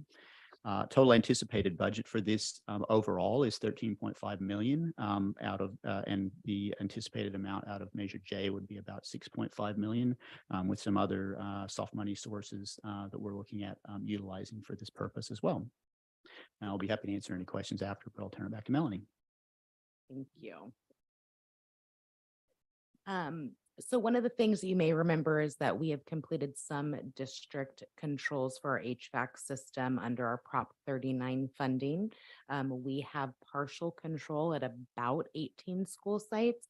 And again, I say partial control because following our Prop 39 application, we really installed just to the T exactly what was required. So we have certain types of units at certain schools that we can now control. However, we have so much more need than that. And so as you've seen on the board agenda in a later business item, we're bringing forward a contract amendment for this work. But the program is something that we identified a long time ago, finishing the controls. So in this program, we would go back and complete the HVAC and that includes boilers, that includes actually a few other additional things like exterior lighting and that sort of thing, control, so that we have a one-stop hub within maintenance, that we can, do these scheduling. Right now, we're doing a lot of like going out programming things to be able to capture savings. This will allow us to go back and do entire sites where we didn't touch them before, and then also cover the rest of the district. So we would actually have the ability to create savings by controlling majority as our electrical HVAC systems, but a few other components that go along with that. So it would be completing the controls that are not yet complete, which is more so than what we actually have complete. And then also doing an HVAC maintenance replacement program. And so across the district, we have somewhere around, somewhere over 2,000 HVAC units in the district. And in this program, we are looking at completing non-DSA maintenance, like for like replacement of about 250 HVAC units. We've identified sites and units where we have extreme need on the maintenance side. You guys all hear the same things I do. We are screaming for heat. We are screaming for air conditioning, and we have a limited ability just right now, just the sort of like nationwide. We still have all of this equipment, delay. We have manpower issues. And so this is really going to give us a relief on those units over 17 years or older that we can replace on a like for like maintenance replacement. So again, the biggest and probably the most exciting, sorry, I'm taking your AV excitement. One of the things that we're presenting tonight is adding elementary school modernization at 3 sites to the facilities plan. Through information that you guys have seen, we've shared out at different meetings, we've shared with our bond oversight committee meetings, we've been spending a lot of time gathering information. And so what I can say is every single one of our school sites, even our newest sites that are 20 years old, have needs. This represents, like the diversity of our district. We have Rio Vista Elementary School that we're bringing forward as a priority, Meadow Homes Elementary School, as well as Mount Diablo Elementary School. So we have aged equipment, we have aged utilities, we have envelope window issues, hardscape issues. We have the need to upgrade our learning environments for our students. And by bringing forward these 3 modernizations, utilizing Measure J with an approximate budget of $20 million, we believe over the next couple years, we can actually bring to the community where we can update our learning spaces and give our kids at these sites and in these areas the educational environments that they need and deserve. We know that that's just 3 of all of our sites. And so just quickly, I put in some anticipated future budgets in order to complete a similar modernization at the rest of our elementary schools. We're looking at around $175 million, and that's using today's dollars. Middle school modernization need about 110, and then future high school modernization, we're looking at somewhere upwards or maybe even over 115 million, depending on what we're looking at for athletics and VAPA programs and all of that. But we're really excited to be able to bring this revision to the plan so that we can, provide for our students. So what's next? So what we're asking for is that the board take action on the revision to the facility plan this evening, accepting those priorities. Again, the biggest change is really that modernization piece. You're not approving, the purchase of the AV equipment that will come forward later. You're not approving, construction contracts. Those will all come forward as business items later. We're just asking you to take action on this final plan. We don't anticipate coming back again and saying, and can you please now approve this revision? This is it. We will be planning for and spending Measure J over the next 3 to 4 years.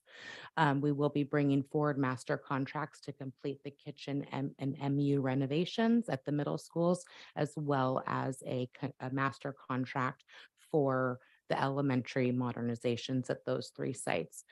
We will be bringing back the framework we will bring back the work that we're doing with 19.6 for the infrastructure at a future meeting, so we can sort of look at what that rough magnitude looks like, and that we can do some future planning, because we know we're going to have need beyond Measure J. We're going to procure and install the AV systems that Robert spoke about. We plan to, we will be giving our quarterly updates to not over our bond oversight committee meetings, but also coming back here and speaking to you and to our community. We just want to be really transparent about where we are. We have heard our community. What are we doing with Measure J? Tell us and show us. And then also we plan to be completely transparent within the community with the district's future website updates. We're already doing planning with our facilities technician on how we're going to share, what we're going to do, Friday Letos, board updates, Friday memos, and board updates. And so we really are putting in that plan to just come back maybe with quicker updates and just be really transparent. So if you have any questions, we're here for them. And there you go. I just have a quick question. in modernizing and refreshing the multi-use rooms, which of course are used for cafeteria purposes, where students come together and they eat, and also events are hosted here. In what ways can student provide input in what that should look like? Of course, in many different school sites, it differentiates in the way that students socialize and how they all gather around. So my question is, how can we provide input to you all in what we would like to see, what we would like to change, and what updates we can do to certain things? Yeah, I think that's actually a really good opportunity. I know with our food and nutrition services, they've really been out there in our school site communities. And that might be that one piece that with the Valley View Kitchen, sort of knowing that this was going to be our trial, we probably didn't consider. We did consider how many lunch services Valley View did offered, you know, what's the food service staff, what's enrollment, how does the administration and site supervision sort of like manage those. When we brought forward Valley View, it's because we had this need where we had equipment failure, which then led to, well, we have to replace the hood, which led to where we are today, which is going to be fantastic because we're going to see these programs at our middle school. And I think that that's like the perfect age to be able to get out there to the sites as we move forward with these projects and really do student surveys and that sort of thing. And so I would say, I wish we had sort of done that at the Valley View level, but we've got multiple campuses that we can right size that. Thank you. For the elementary school site modernization, you've carefully called out 2, possibly 3 locations, and then 3 sites are listed. Let me put, how will the determination be which sites to begin with? So to be transparent, when we first started putting together our plan, we weren't quite sure that we would have the funding for that 3rd school. When we did sort of identify another program that was going to be funded partially with Measure J and some other funds, we knew we were going to be able to budget that 3rd site, and I just didn't correct that slide. So it should have come forward to you that we have three sites included. Priority is going to be sort of staggered in the order that they are on the sheet, which would be Rio Vista, Meadow Homes, I hope I'm saying that right, and then Mount Diablo Elementary. There's lots of information that we'll bring forward. It's been quite a long time since we've done like comprehensive modernization in this district.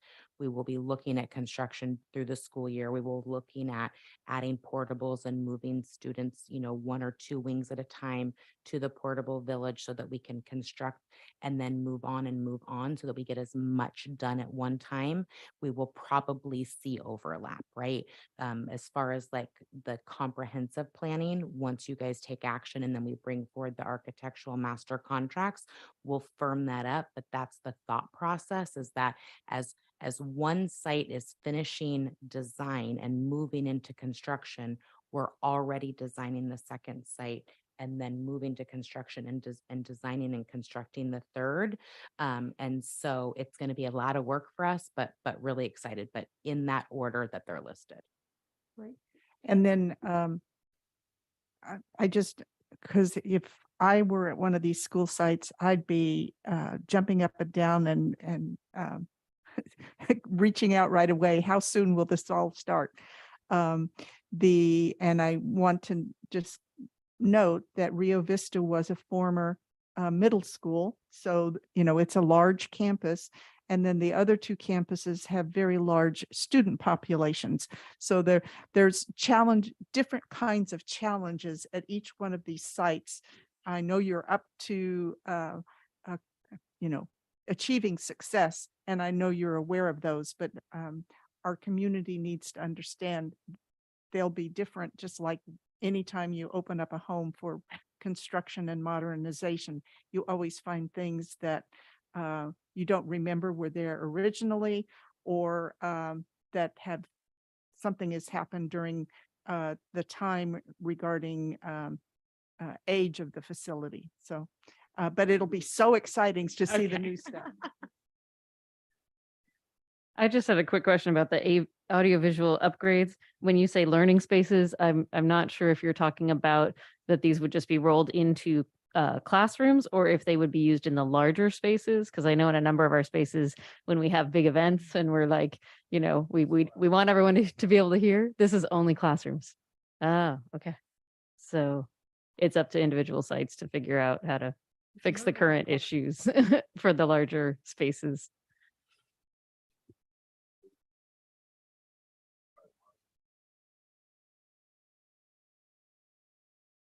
Okay, but this is talking about just 2 per elementary school, so they would be able to move. So yeah, they will be on carts. The 2 are just in the phase 1, and then we will outfit all classrooms with an additional cart for each classroom. MUs, larger spaces, you know, MUs are largely covered by things like, you know, projectors, large projectors, those audiovisual systems that cater to those sorts of spaces. But the fact that they're movable assists with, you know, putting them in different places to meet different needs. For instance, for professional development, they can be moved, you know, multiple to a single classroom. I guess I'm just curious as to how this became a priority, because I'm aware of a number of school sites that do have these.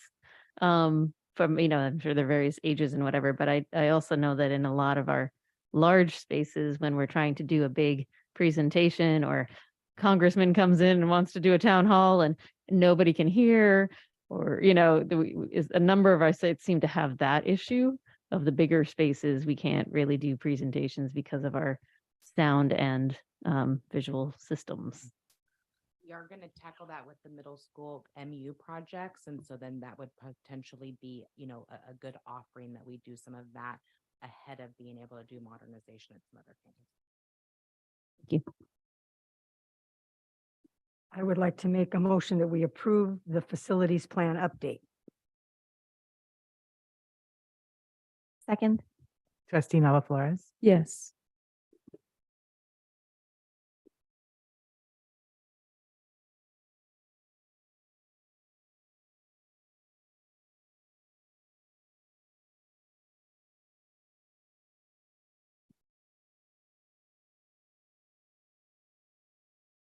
Thank you.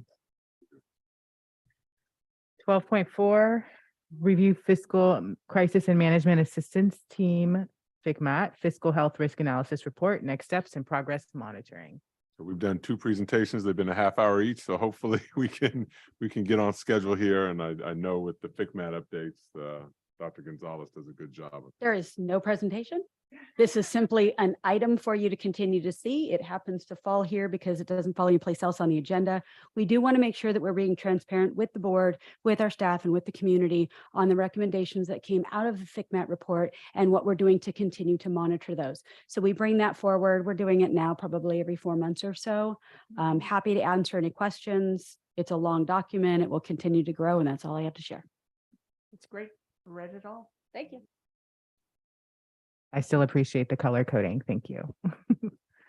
12.5, review of field care maintenance plan. Hello. I wanted to introduce you to our landscape manager, Brian Patterson. I've never addressed the Board of Education. Just want to say that I'm super honored to serve in this capacity as a landscape manager. Thank you. And why are we here? We are responding to the professional assessment in the FICMAT report regarding the condition of our natural turf fields. So back in January of last year, we received our FICMAT assessment regarding the Maintenance and Operations Department, which specifically addressed the condition of our playing fields, our turfs. And as you know, we have acres of turf throughout our district. And it was mentioned in the report that it's imperative that we make improvements in the areas of aeration, aerating, fertilization, putting down topsoil, compost, making sure that our surfaces are even on our fields, putting down seed and that sort of thing, and also eliminating any risk factors throughout our playing fields. Now, in order for us to do this, we need to have a comprehensive plan or next steps, which include pest control. So what is the plan? So we've assessed our current pest control or pest situation on our turfs. And the two greatest challenges that we face in our turf care plan involve gophers and ground squirrels that are destroying our turfs. And so we're currently receiving support from outside vendors, and they've increased treatment to our critters. So once we have this under control, we can then follow a systematic plan for turf care, which, by the way, was outlined, it was highlighted in the FCMAT report, that we need to solicit an outside provider that can assist us with developing a systematic plan for turf care. So one of the things that we've done in the last many years is stop treating our rodent situation as we should have along the way, being responsible for so many acres across the district. So basically what this means is we were getting a lot of pushback for using bait, and so we stopped using bait. What we saw was the conditions of our fields where they are now. And so with Brian and I working through this restructuring of the maintenance department and creating the landscape section of that department, we're taking that back. So one of the things that we're doing is we're increasing our rodent control out at our school fields. We are baiting for ground squirrels in bait boxes. We are baiting for gophers in the ground, so it's subterranean. What we're asking for is some support from our school site, our administration, our staff, and then also for our community.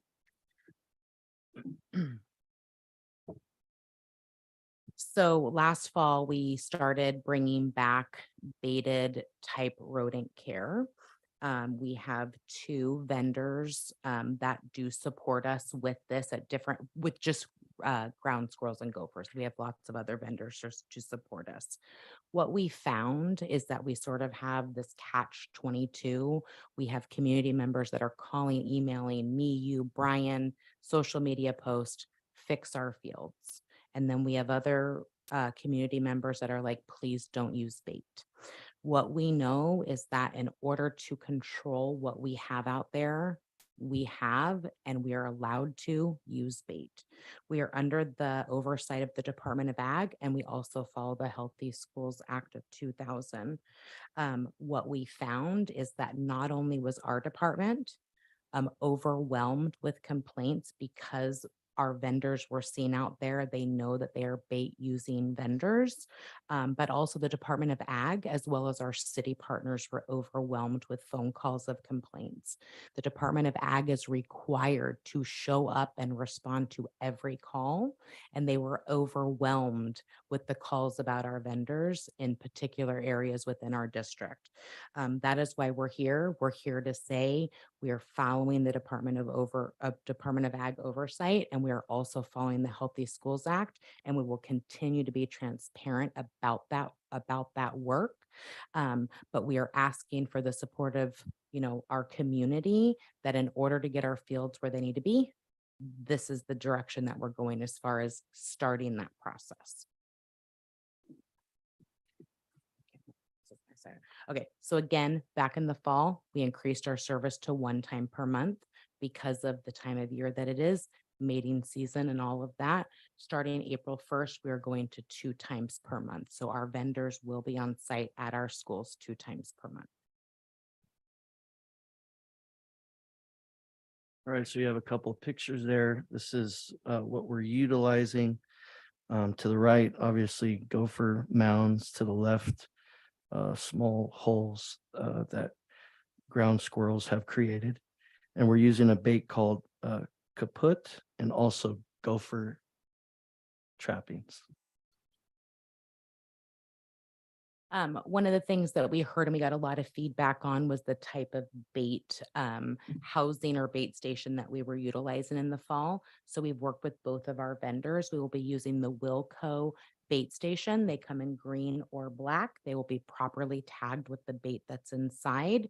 They will also be able to be installed lower to the ground.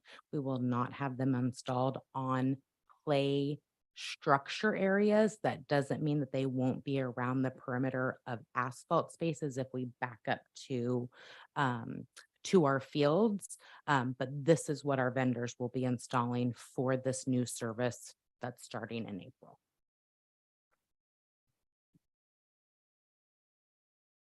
Okay.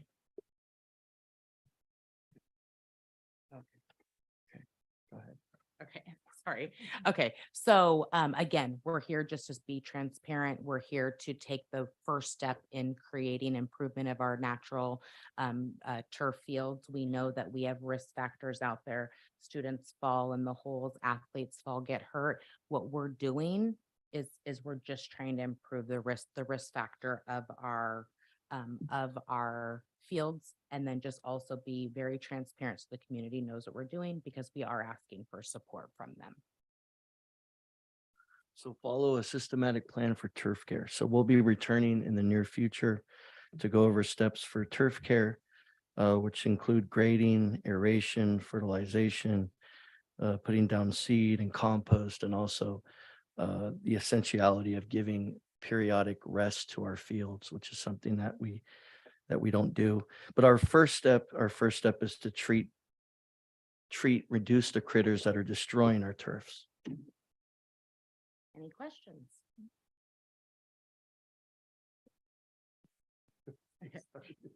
And this really was Thank here you. just for information. Yes, Just it is wanted transparency. So thank you. Thank you so much. Congratulations on your first board presentation. 12.6, review administrator teacher ratio calculation report.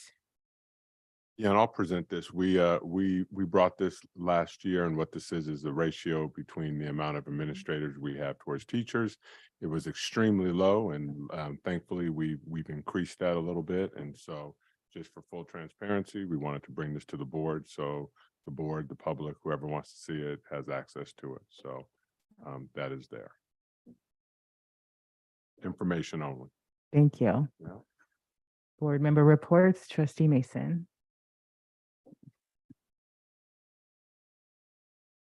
Well, right after the last meeting, I rode the Pineapple Express down to Southern California, and I didn't get back until they had already had the best event, so I didn't get to attend that. But on 3/15, I attended the wellness policy meeting where we talked about improving our physical activity part of the wellness policy. And then later that day, I went to the ABAR meeting, which we had very good and thoughtful conversations about where we are as a district.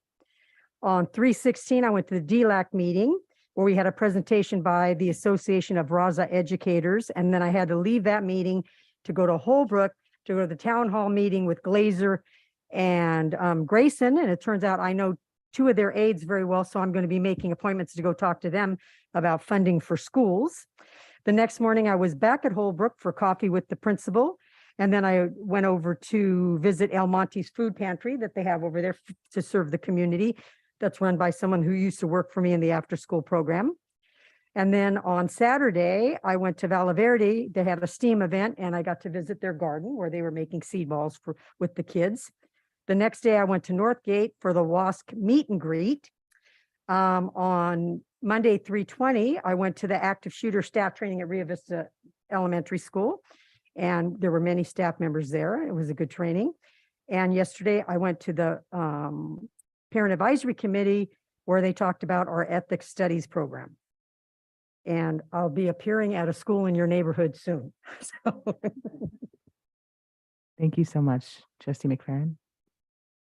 I'll be brief. I attended many of the same meetings as trustee Mason. So I went to last week, I attended the wellness meeting, the ABAR committee meeting. I especially appreciated what I heard about kind of some of the activities going on at Riverview with our students. It was really just interesting to hear.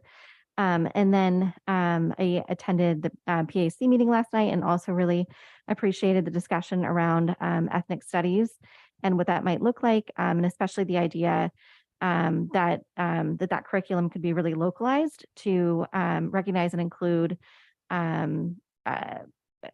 different cultures within our own community. So that is, to me, a really, really fascinating idea as an educator, and I look forward to hearing more about it. And that's all I have to share this evening. Thank you, trustee Nava Flores. Thank you.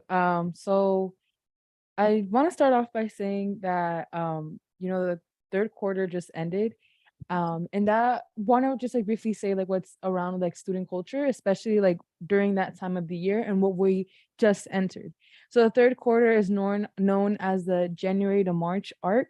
Some students know this, some students may not be familiar, but this is basically the most stressful time of the year. Not only because of the weather that it was shifting from the winter to the spring, but also because it's the most important because our grades from the third quarter and the fourth quarter reflect on our semester, on our semester grade. So to many students, to rising juniors, rising seniors, this is especially difficult as in we have a lot of academic pressure. And so I had to endure some of that academic pressure. So I took a mental health day off for my own well-being. And I want to also encourage all students to, if necessary, and if just one day, if they cannot get out of bed, to take that day off. We all deserve to take care of ourselves and our own well-being, and of course, to always prioritize ourselves. So I want to get into how what I've been doing lately.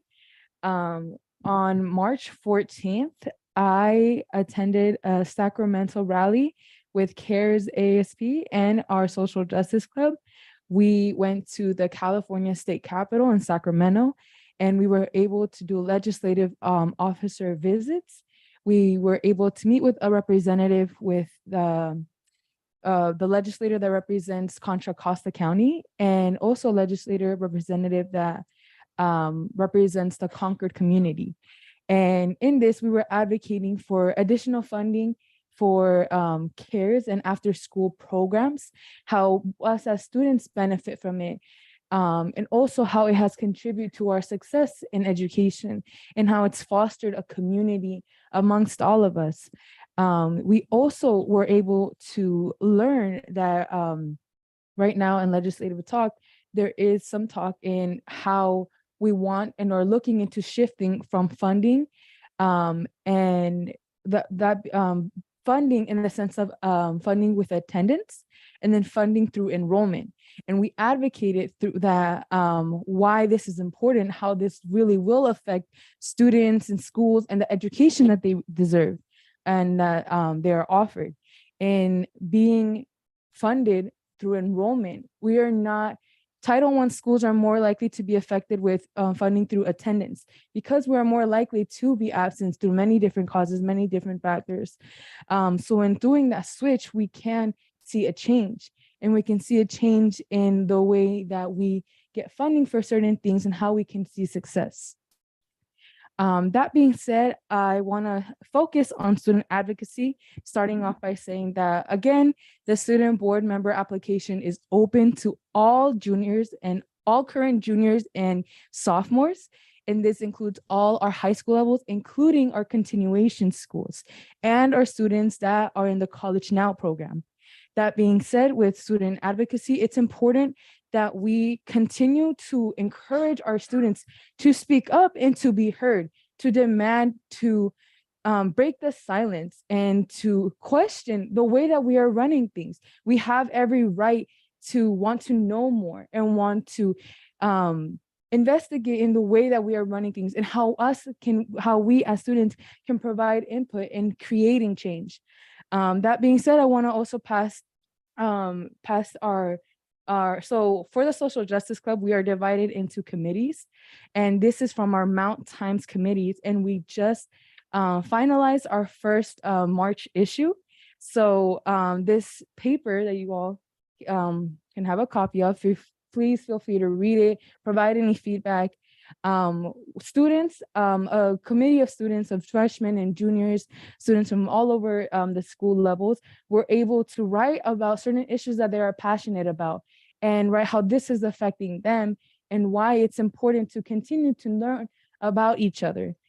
So that being said, it's really important that we in our schools are providing the spaces and the encouragement to speak up and to demand to be heard and create a change, because for far too long we have been silenced. and for far too long, our input has not been valid. So it's time to change that, and it's time to demand a change, like I mentioned, and to more specifically encourage students of color to speak up and given provided the resources and support to do so.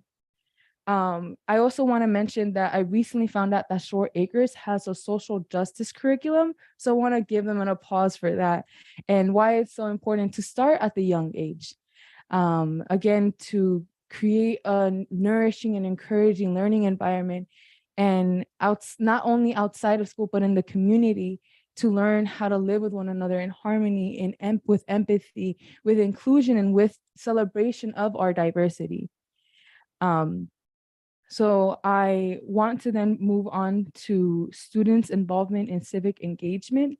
Most recently, it's not uncommon that students are continuously not being granted the safety that they deserve through our system. And whether that is emotional, physical, verbal safety support, we need to make a change. And so I want to bring to the board and what kinds of trainings can we make mandated through all our educators and all our staff to combat personal biases, to combat harmful and dangerous stereotypes, racism, discrimination, sexual harassment, and assault, and racial disparities that are through our educational system. Like I said before, these things do conflict with the way that we are taught and the education that we are given, and also the treatment that we receive with one another, and through not only like through peer-to-peer, but also through adult. And this does also include administrators. So I would like to know in future board meetings, what can this look like? What would be the physical impact with money, budgeting, whatever that is. But most importantly, like putting pressure in the importance of this, because again, being in a multicultural, multilinguistic district, how are we ensuring that all students feel safe, all students feel respected and accepted? So I really wanted to emphasize on that. But more importantly, now I want to turn to addressing also, again, an issue that keeps coming up is that is the teacher vacancy. I understand that we are doing everything that we can to recruit and to gain teachers for the following year, but what are we doing to retain our educators? More importantly, what are we doing to ensure that the teacher vacancy that we face this school year will not happen again? How can we prevent these issues? What are solutions that we are coming up with that are effective and that are long-term? And again, I would also like to receive a report or any update with continuation schools and confirmation if it is true that students are not being graduated A through G eligible. Like the presenter mentioned in the beginning of the board meeting, in doing so, there is like a systemic issue with this, and a generational issue that in our continuation schools, majority of our students are students of color, students that are low income, are English learners. And in not being graduated A through G eligible, we deny them that right. We strip them from that right to not be able to enroll into a four-year if they choose to. This choice should be done by them, not by the system. So again, what are we doing and what effective solutions are we coming up with that are effective and that are facing the issues that we are facing right now in the present, and will stop it from being a future issue, and also address those that came in before us? So that's something that I really, really wanted to emphasize in today's report. But to end off on a good note, I want to highlight this Sacramento trip that's going on with HOSA, Mount Diablo and Ignacio Valley students that are a part of HOSA, and throughout all other high schools in our district are right now in a competition. This competition with HOSA is predominantly medical and biotech competition that is hands-on. It is they learn with equipment, they compete with like CPR trainings, firsthand scenarios, all of that stuff, and then gain through this experience and through this competition, they learn and they gain mentorships. They gain experience in what it's like being in the field, and they also get to make connections. So I want to applaud them and also celebrate them in their achievement in their competition this week. And that being said, I also just want to end off with saying that the fourth quarter did start. And it's really important that the decisions that we are making now reflect on what the future of our schools and of our students will look like. So I really just want to end off on the note with what we are doing to ensure that all students are receiving a quality public education in spaces where they feel encouraged, where they feel safe and accepted. Thank you. Thank you, Trustee Khan. Good, thank you. I'll be brief. I was not able to attend everything I wanted to attend this time. It wasn't because of COVID, but it was because of power outages at my home for multiple days in a row.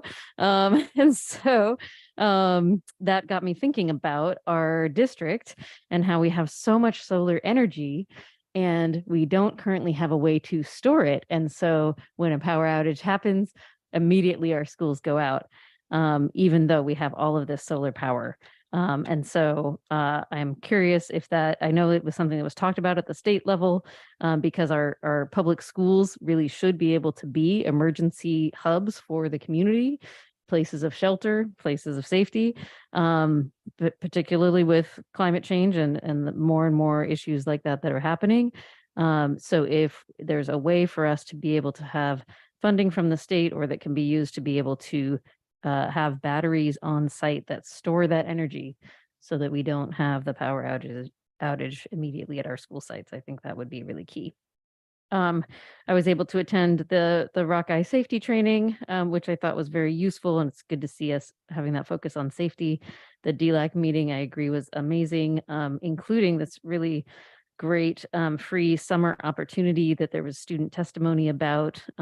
So they've and summer school and gun violence prevention, DLAC has been having so many really great resources that I hope every school is really tapping into that and getting the information out to their school sites. I got to attend the Yours Humanly nonprofit organization had their annual gala, where they also announced that not only did they raise $10,000 that they gave to our education foundation from the run that they organized in the fall, but they also applied to the Concord ARPA funding, and they received funding to provide reading materials in our Mount Diablo schools in the city of Concord. So that was really great to hear. And then I was excited to attend the first VAPA strategic planning meeting yesterday, which was a really great start, a very warm collaborative group and people really seeing things from different perspectives. And there's a few more dates of that this summer.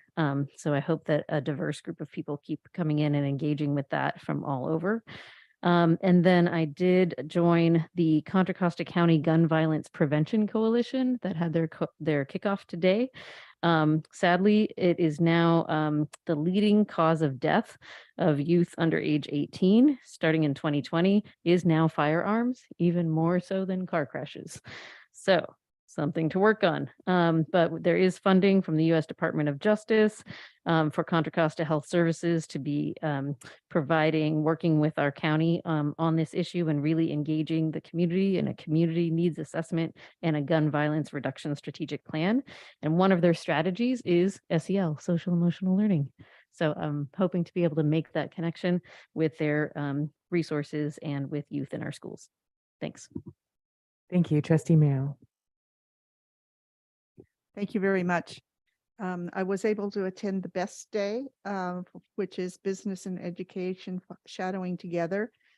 This program has been held many years in the Mount Diablo School District, and it brings teachers and businesses together where teachers visit the workplace, spend the morning in the workplace, and learn what the requirements are for young people to work in those particular fields.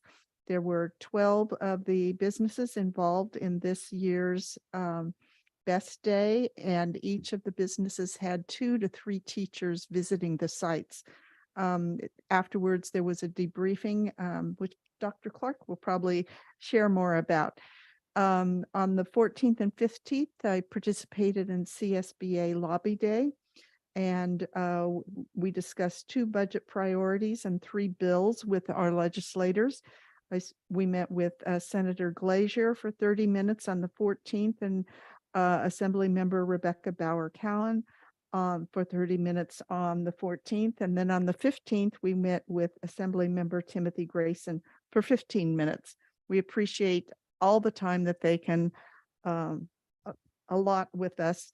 And in addition to the 2 budget priorities, which are primarily fund LCFF fully, don't take any funds away from LCFF, and stay the course.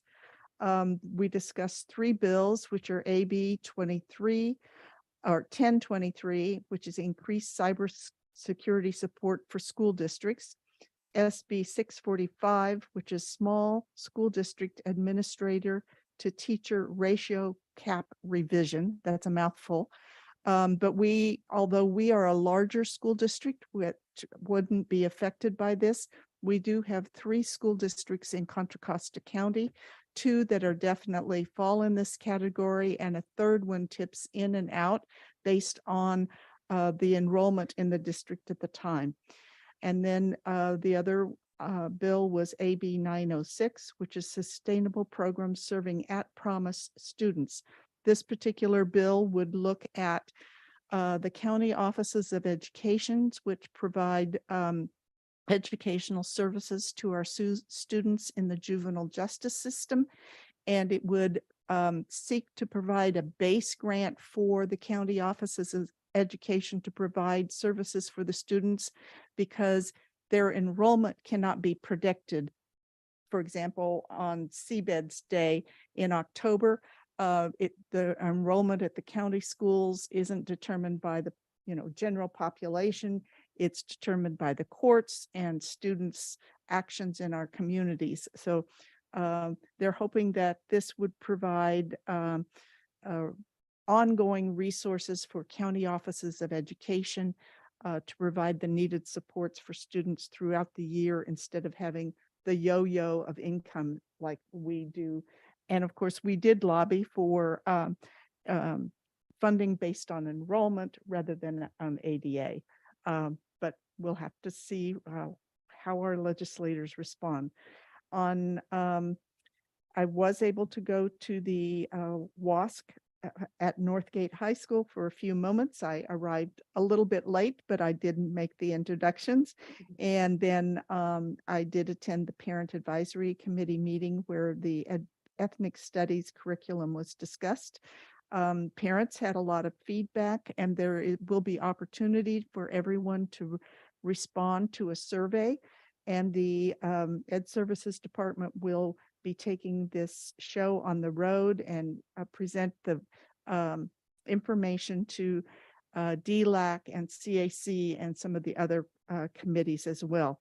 And I'm sure that schools could invite them to make presentations at PTA and PFC meetings. Also at the Parent Advisory meeting, they're looking at bylaws for the Parent Advisory Committee. And the bylaws would include electing parent representatives to serve as the chair and vice chair and possibly a secretary. So this provides another opportunity for parents to become involved in this with the school district and demonstrate their interest and strengths in certain areas across our district and provide a valuable voice to us. So thank you very much. Thank you. In closing, I attended the California Association of African American Superintendents and Administrators last week, where I got to witness Dr. Clark be acknowledged, honored as Superintendent of the Year. So congratulations, Dr. Clark.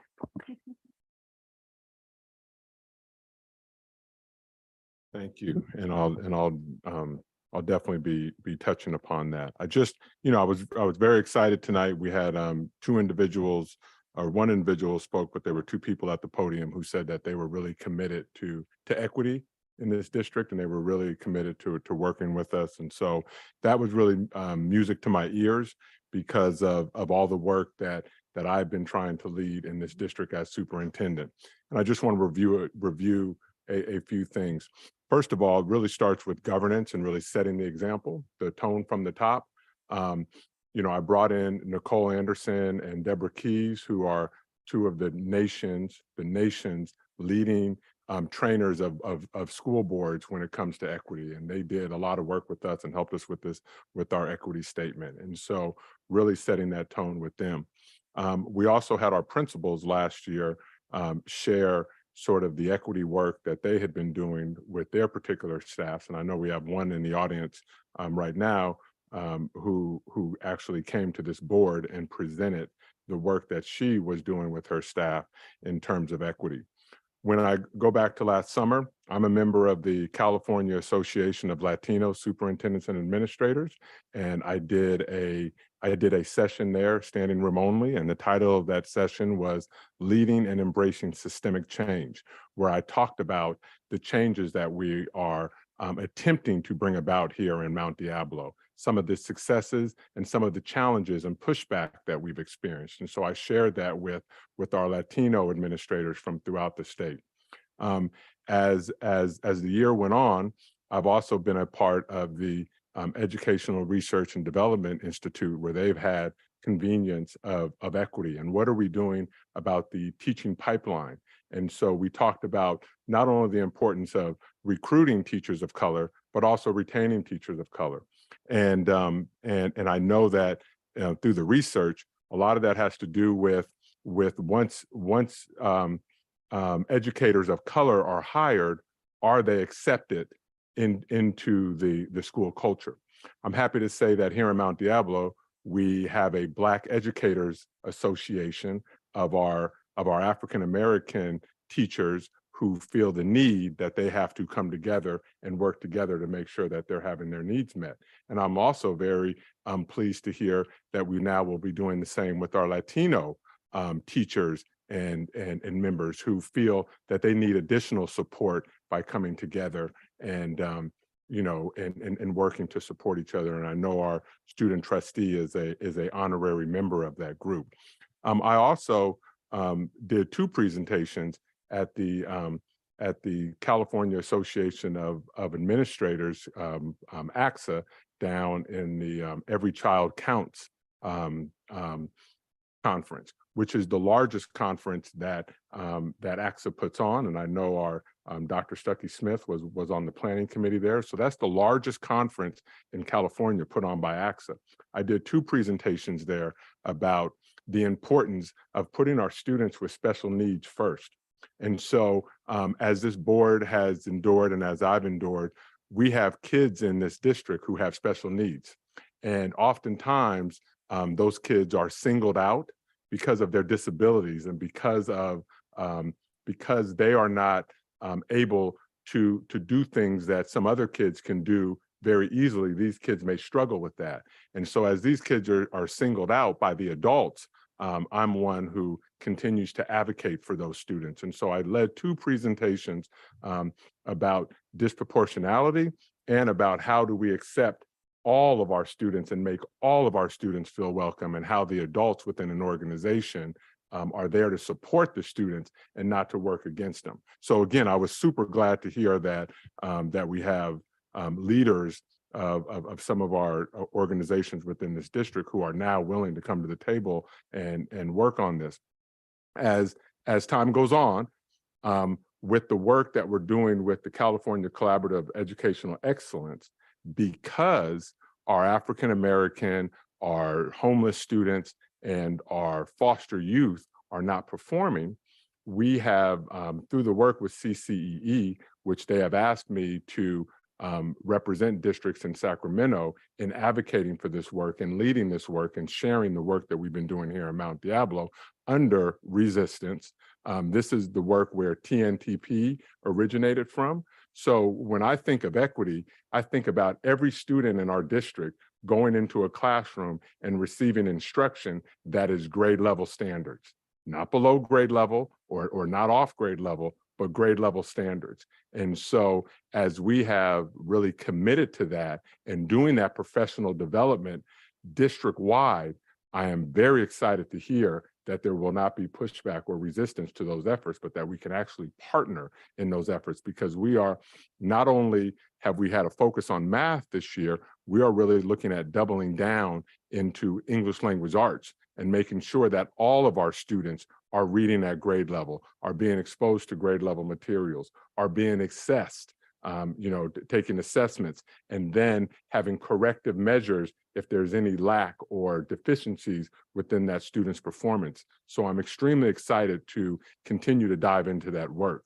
You have seen as a board, as superintendent, I have brought data and shined a light on that data, whether it be suspension data, right? Because we know, again, I heard the commenter earlier talk about the predictable data. Well, our suspension data is 100% predictable data that I'm bringing out to this board and sharing with the public and sharing with all of our employees and partners, that here is data that is predictable. We can't solve it by just one person. We all have to work together on solving that data.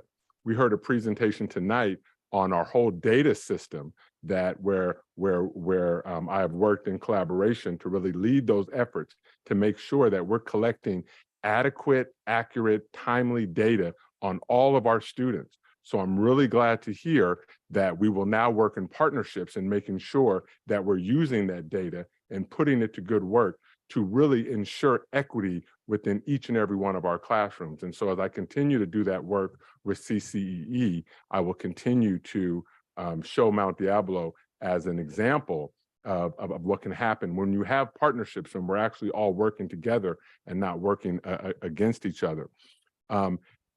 Our Focal Scholar Program, which identifies our highest need students that we have brought in front of this board and shared presentations about this program and about the benefits of this program. And I know that we have heard opposition to that program in this boardroom. So I'm glad to hear that there will now be, support in making sure that we're meeting the needs of those students. I was extremely proud this last week when I was in Orange County and I stood side by side with the superintendent from LA Unified.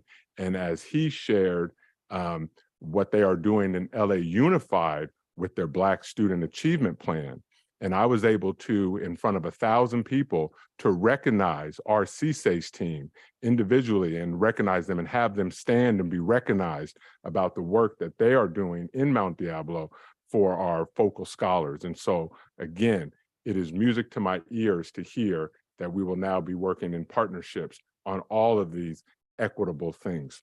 When we look at equity, I see equity as making sure that each and every student is being exposed to the highest quality first-time instruction.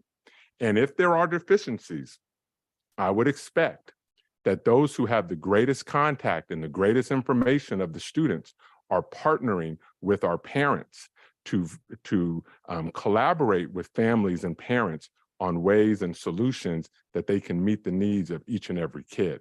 That is where equity is really going to bubble up in this district. So I'm excited that we have a focus on standards, and that when we do professional development, that everyone will be at the table and will be excited and will be engaged in this work.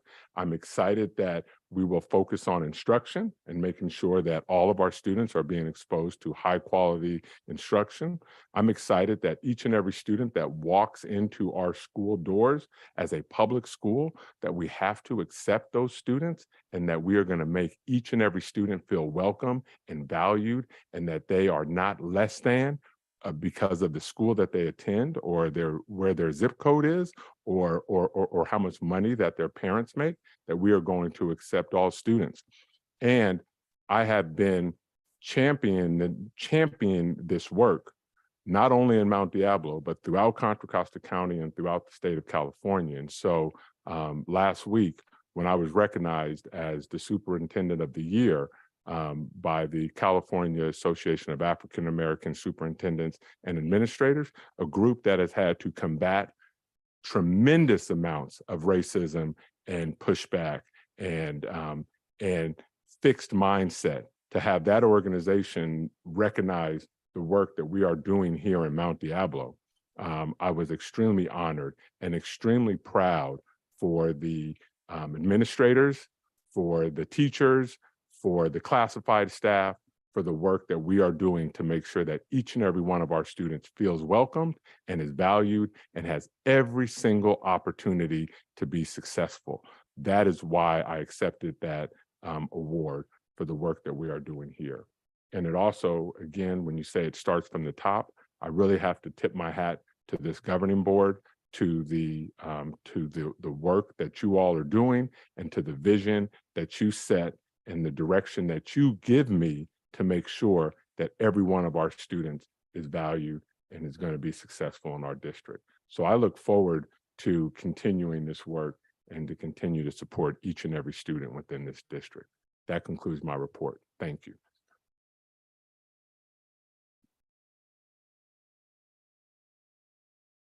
Congratulations again. And I think you have a part in planning the conference, and it was one of the best conferences I've ever attended. And I learned so much.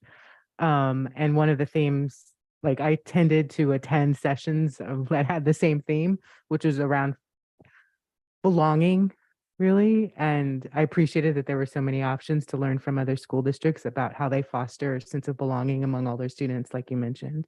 So congratulations again. Consent. Are there any items that?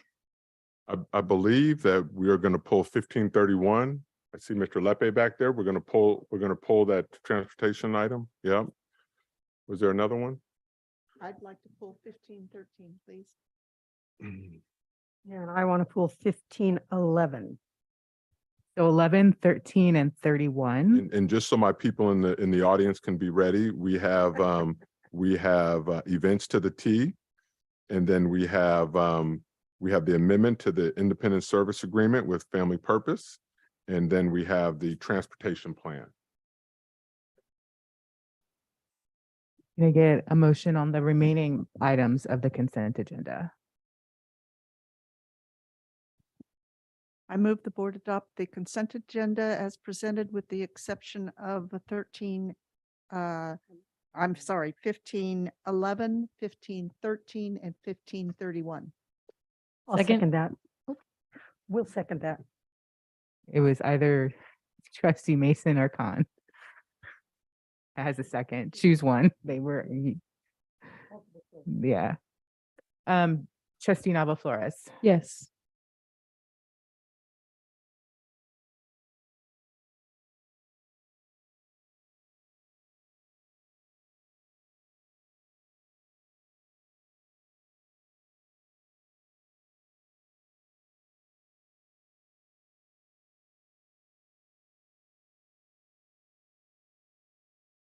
All right, so that passes. So we'll move on to the new. Don't know what number it becomes. 16.1. I just pulled this because it's the same concern I have every time, and we all pick the hills we'll die on, and this is the one I'll die on. So I'll be voting no on this particular item because the security guards and the photo booth people are not indicating they're fingerprinted. Would someone like to move this item?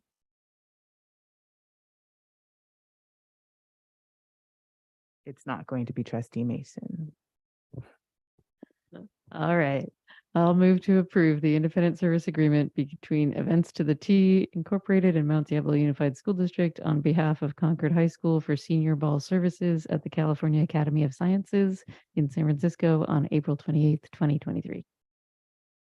Second. Trustee Nava Flores. Yes.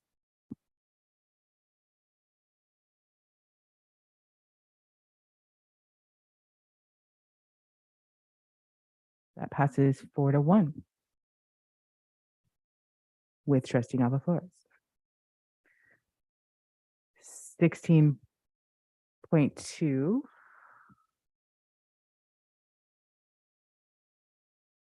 Which is 1513. Right. Mhm. So I have two questions. When I reviewed their Ms. Turner's website, I noticed that there are 3 primary individuals with the organization. And based on the fact that they are providing services at 2 of our a middle school and a high school 5 days a week, and then a high school and a middle school 3 days a week, I was wondering how they assign personnel to the school sites to implement the programs that they are doing. So that's one question I have. And then the other question is, I noticed between the 3 contracts that, or the contract and 2 amendments, that 2 of them end on June 30th, and this one ends on June 5th. And I wonder if that was intentional or an error, because if summer school is being held at Riverview Middle School, that might be an opportunity for the continued service through June 30th. So I just, before Ms. Allen addresses that, I just, in talking about equity, and bringing in a group like Family Purpose, you heard the presentation.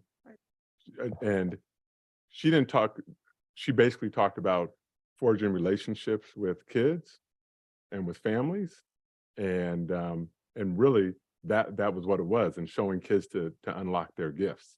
Right. So I just, again, I want to go on record of saying that we are contracting out for that service. Right. And we have 3,000 employees in this district, but yet for a service that consists of connecting with our kids from Ignacio Valley, from Oak Grove, Concord High, Riverview, we have to contract out for that. Same with My Other Brother's Keeper, or My Other Brother, and other things like that. So just again, as we talk about equity and we talk about coming to the table and supporting equity in this district, I just want to really highlight that. So Ms. Allen, can you give us the specifics on this program? So I'm not sure I heard both your questions. So I heard the one about June 5th. I'm gonna have to check that. I June don't, 5th I and don't. June 30th. Yeah, I'm not sure why Then they're their rotation, how can 3 people get all those schools? They're not there. So there are 3 main people that represent the contract, right? They also have other members of their team that are under the contract as well. The 3 main members manage the different team members. I would have to have Monique tell me exactly how many people are at each site. Right now, my understanding is at Oak Grove, we have 1 person. At Wavy, we have 1 person. At Concord High, we have 1 person, but only 3 days. What's our other school? Wavy? Riverview. Riverview. We're going to have another person. So they do have a team of many people, but right now the 3 people that are in the contract are the ones that are at our sites. My belief is that they'll have a 4th person for Riverview, or maybe Monique will be there. Okay. Yeah, but I can get that information to you if you'd like that specifically. I have no problem doing that. I should have had Monique stay, but she had somewhere to be. Right. So. Well, it was inappropriate for me to ask those questions during Yes. her outstanding Sorry, I should have told her to presentation. stay, yeah. So that's why I'm asking them now. And I appreciate the information later. I'm not opposed to the group, and I have expressed with Dr. Clark the same sentiment that he just now expressed. It's sad that we need to contract out for these services for our students, but we must move forward, and the students obviously are benefiting from it. Yeah. And I just felt like it was an error on the June 5th date on this contract, and the services can be provided at Riverview Middle School for the beginning of summer school, that would be great. what I'm wondering, the error was, I think the way we pay the contract goes through the first date that was put on the contract originally, and June 5th, I think, is when they last are at our site. So I'll have to just confirm that for you. So it's probably just an error and I'll have it fixed. Thank you. Thank you. Thank you, Dr. Clark, for those comments, because that's where I was kind of going with my question about how they engage parents and families. And then I didn't know what to say after that. Just love and respect. I and know, just right? like- I'll entertain a motion on 16.2. Motion that we approve the amendment number 2 to the ISC Family Purpose and Mount Diablo Unified School District on behalf of Riverview Middle School. Second. Trustee Nava Flores.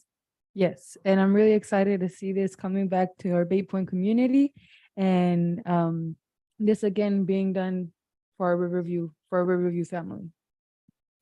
And that passes. 16.3, 15.31 originally. Yeah, we're gonna have Mr. Lepe come up and just kind of highlight some of the what's in this transportation plan. I think there were some issues around the mileage of who we provide transportation to. And, Correct. and I do understand that it's imperative that we get this plan approved so that we can be eligible for funding. So I wanted to give you the opportunity to explain to the board what's going on with this plan. Thank you for that. Yeah, it's April 1st is the deadline that we have to adopt it in order to get that funding. So do we have our okay. What we're really going to focus is on slide 4 and 5 is the difference and the change.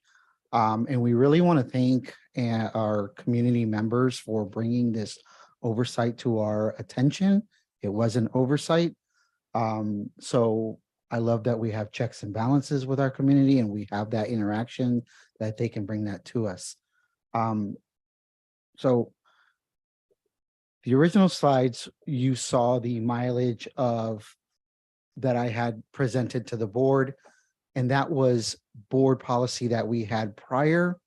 May 2022, we adopted standard CSBA language in our board policies, but we didn't make the changes of the mileage. So we do need to do that. We will be bringing that back to our board in the next board meeting to reflect the prior mileage, and if not, make some adjustments to what is required for our transportation of our students. So right now I have the presentation up. It says elementary students who live more than 1.25 miles from school will be provided transportation. Middle school students who live three miles from school, and high school students who live 7 miles from school. So is there an adjustment to those? That was to the old those one. numbers? The new slide is different. Correct. Those were Yeah. the old ones. Yeah. The new policy that was adopted, and that needs to be adopted, or once we bring it to the board, those numbers will change if we get to see it. I didn't write it down. It's 3/4 just- for K through 3. Thank you. 1 mile for grades 4 through 8. For grades, a 3-year junior high school, 7 through 9, 1 mile, and grades 9 through 12, 2 miles. Correct. So those were policies that were adopted May of 2022 when we did a series of adoptions of our board policies, and it was an oversight of not putting our correct numbers on there. But like I said, we will be bringing that back, and we thank the community for bringing that to our attention. So just to clarify, the correct numbers that we'll be amending our board policy to reflect, it should be elementary students who live more than 1.25 miles from school. The basically the larger number is the correct number. Correct. Elementary 1.25, middle school 3 miles, and high school 7. Okay. So on our plan that we are going to hopefully adopt tonight or vote on, we left the mileage on it and we just put that we are going to go with current board policy. That way there wouldn't be any confusion on that language that has changed on that. So we did want to bring that, bring that to your attention so that there's full transparency. Always, we do want to work with full transparency. Thank you. And then just a question on so the plan itself, the purpose of the grant, it seems to me the focus is how are we offering transportation, but specifically to be inclusive for students who are low income, students with disabilities, homeless and homeless children and youth. And so that we would be prioritizing those Correct. students. How do we serving them prioritize first. our those students? They really want to focus on those, which we are doing now. Yeah. But we can always be better, of course. So, or we can find places where we have opportunities. Great. Thank you. Thank you. Can I get a motion? I'll move to approve the transportation services plan for the 2022 to 2023 school year. Second, Trustee Nella Flores. yes.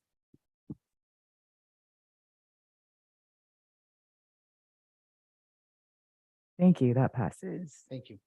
Great. Thank you, sir. Okay.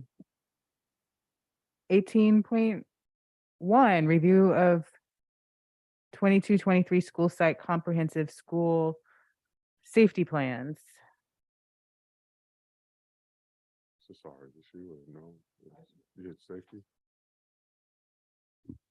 Maybe just share, see if there's any questions or share the process. Good evening, members of the board. So as we do annually, we are required to update our safety plans, and we have begun the process earlier this year. We are required to do that by April typically. And this year we have input as well from our consultant, Rockeye Consulting, which has reviewed all of the plans. Is currently working with the facilities, working with all of the sites in implementing changes as well as updating training, et cetera. The underlying plans have been reviewed and we worked in consultation with them to finalize them. What we have in front of you are 4 sample plans that have been redacted for safety reasons that have been implemented or that have been adopted by the sites, but which are being presented to the board for approval. Now, I did notice early on that there is a website that links to all the rest of the plans, but that website, either because of technical difficulties or that maybe I'm spelling in there somewhere, that it does not come up when I search for it. However, that will be corrected. I want to emphasize that the plans already are adopted and actually are in place. The only issue is, of course, putting them up for the public to review, which we will do once the redaction process is completed, so that again we preserve the safety. So with that said, and I do just want to recognize that we have the principals here from Fair Oaks, College Park, and Westwood, in case you had any specific questions for them around their plans. Go ahead. Yes, and of course they are the ones who actually did all the hard work. They are the ones who actually worked on putting this in, as well as contributing and worked with other principals in implementing or actually creating the plans and updating the plans. So I know that they didn't leave the house tonight to not come get on camera. So maybe you guys can come up to the podium or whatnot. I'm sure like you got spruced up. Come on, Kevin. Come on. Yeah, Mr. Honey was come on, you watching guys. from Come home. on, let's come on up. There we go. Yeah, Mr. Honey and the team, and who do we got here? Miss Hall. Yes.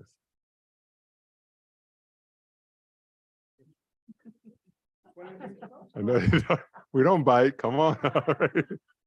Tell us about that fence that fell down at your campus. No, I'm joking. I'm joking. Come on. It was pretty brutal. Yes, it Hi, was. Carolyn Holm, the principal at Fair Oaks.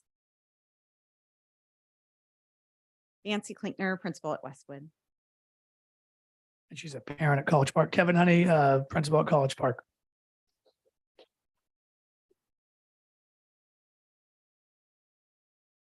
Is there anything in We'll see. particular? I you'd do like have a us to question. know? I feel like I like the improvement that there is the incident command system. so that you can kind of see who plays what role in these emergency situations. Would love to hear your reaction to how that process has gone at your school, if that's been helpful. And then my one other question is that this came up actually at the safety training that I attended, was the idea of like thinking about an active shooter scenario, that it's important to train the staff in that, but not necessarily to say reenact it at your school sites. No, not necessarily a need to traumatize children by reenacting it. But there are some creative ways that we heard there about how kids can think about not necessarily always just walking in a line in their fire drill line, but sometimes, race to that tree over there as fast as you can, that sort of thing. So just any of your thoughts on those two items?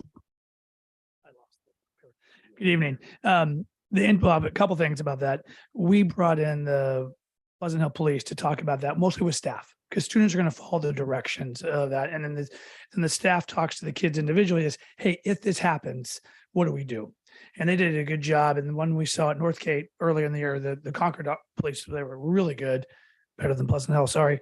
They really talked about that like Virginia Tech, they showed it that when the people fought hard or they ran, they survived. So it was great for staff and adults to see that, and they can help translate that to kids. The run and thing idea. We don't want kids to run because we don't want to practice. We'd have 2,000 kids all over Pleasant Hill. They wouldn't come back. If we did that, maybe we do like we do it at 3:12 or something like that. So, but I do think we talk about that, and the kids are smart and savvy, and online presence, and that's a good thing. The one thing we had on January 30th, we had a cardiac arrest situation on our campus, and I think you guys may have saw that. And that's just put over there. And the staff really likes talking about the safety plans. It's their safety too, not just our students. And in that moment, without even talking about it, so many things went right because people assumed roles and did this and did that. And it was almost this natural thing that happened because people know what to do. We had teachers manning doors. I was flagging down fun people on Viking Drive. I had people on the phone. We have channel 1 for one transmission on the walkie-talkie and channel 3 in another. We had 2. I mean, so many things just happened because we've talked about it enough, and the right people have been trained to feel good about it. Now, the student survived. She's back at school, but it was harrowing watching this time go by. But so many, I don't want to say we applaud ourselves, but so many people did the right thing. And whether through the safety plan, but we had an incident, and who was the person talking to the press or the police officers, who would all the different things. It all worked without even practicing because people have been smart enough to follow those directions. So very happy that there's good news that came out of that. I was, writing to Dr. Clark and Ms. Sachs a lot about that. So those are some examples of that working. Because you don't want to practice it, it just worked. So thank you. And I was just going to say, I read them all. And what was interesting is it's kind of like a cookie cutter format, but when you read them, the personality of each school and what each school is focusing on really rises to the top. So they were very well done and very comprehensive. It's got the right title there. So good job. You do one or the small one? The 115 page one? Oh, it was a lot of pages, like 90 pages. I read them all. Thank you so much. So this is info action. So are they It's info. Oh, Is it info? It says info. review school safety plan info/action, but Okay. No, the next one is info action. oh, Ah, okay. I see. Okay. I was trying. That's all. But you don't have to come back next month. Tell the Yeah. principals they don't need to come back. You 3 have done your duty. Yeah. You send the next 3.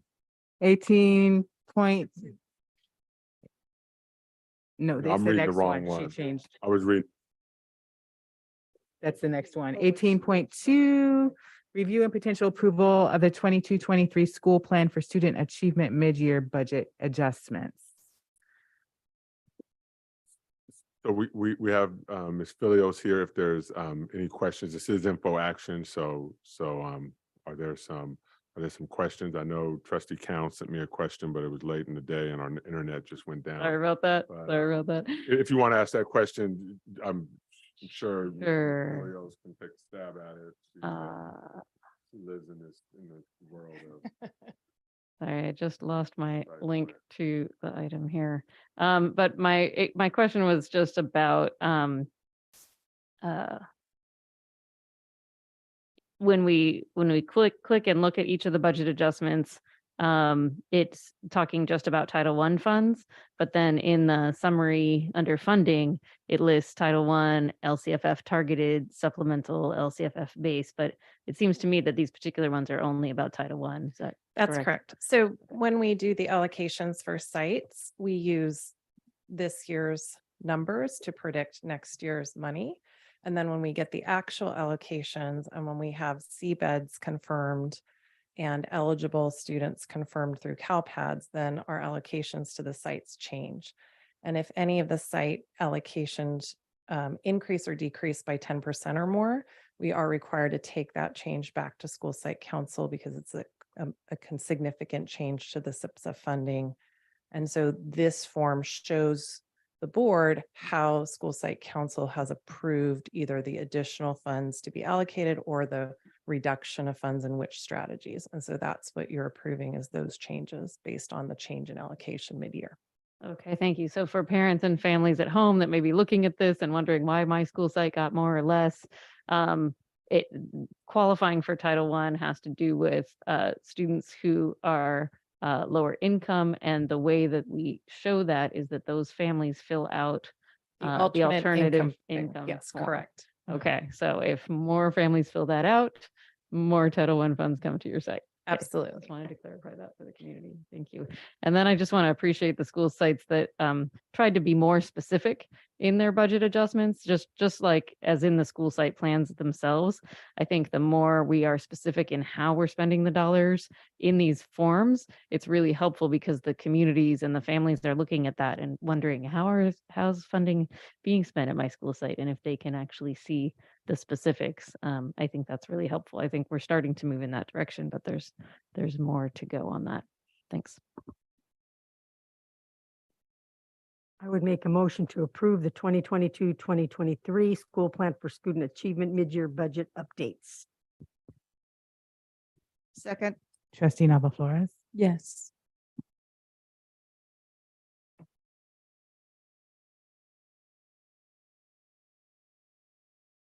And that passes unanimously. Thank you very much. Thank you, Ms. Bilios.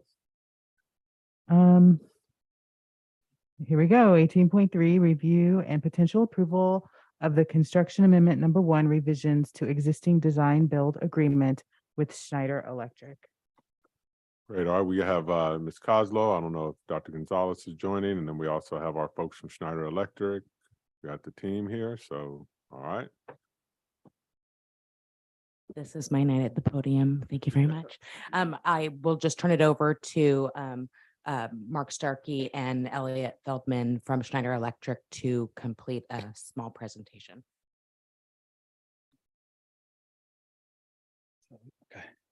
Good evening. Thank you again for the opportunity to present. We're really excited to be back in front of you. Tonight we're speaking about Project Track 2, which is, as Melanie mentioned earlier, the controls and HVAC project. I'm going to kind of go through this a little bit quickly because I know it's getting late and I want to be mindful of your time. But as I said last time, I really prefer to make these presentations more of a conversation. So feel free to jump in. I want to answer any questions that you might have. Quick recap. So the district issued RFQ 1896, looking for a partner to do comprehensive energy efficiency programs district-wide. We, along with a few other folks, responded. In addition to our response, projects and our references were called, and we were deemed to be the partner to be selected. This project is, again, to be considered under Government Code 4217, which I'll talk about in some more detail. And as I mentioned, we're here on the second project track as we're already implementing phase 1, the lighting project. So what we've done at a very high level is we've already completed the audit for all of the HVAC inventory, both things that we deemed maintenance, as well as units that would have to go through a full DSA review.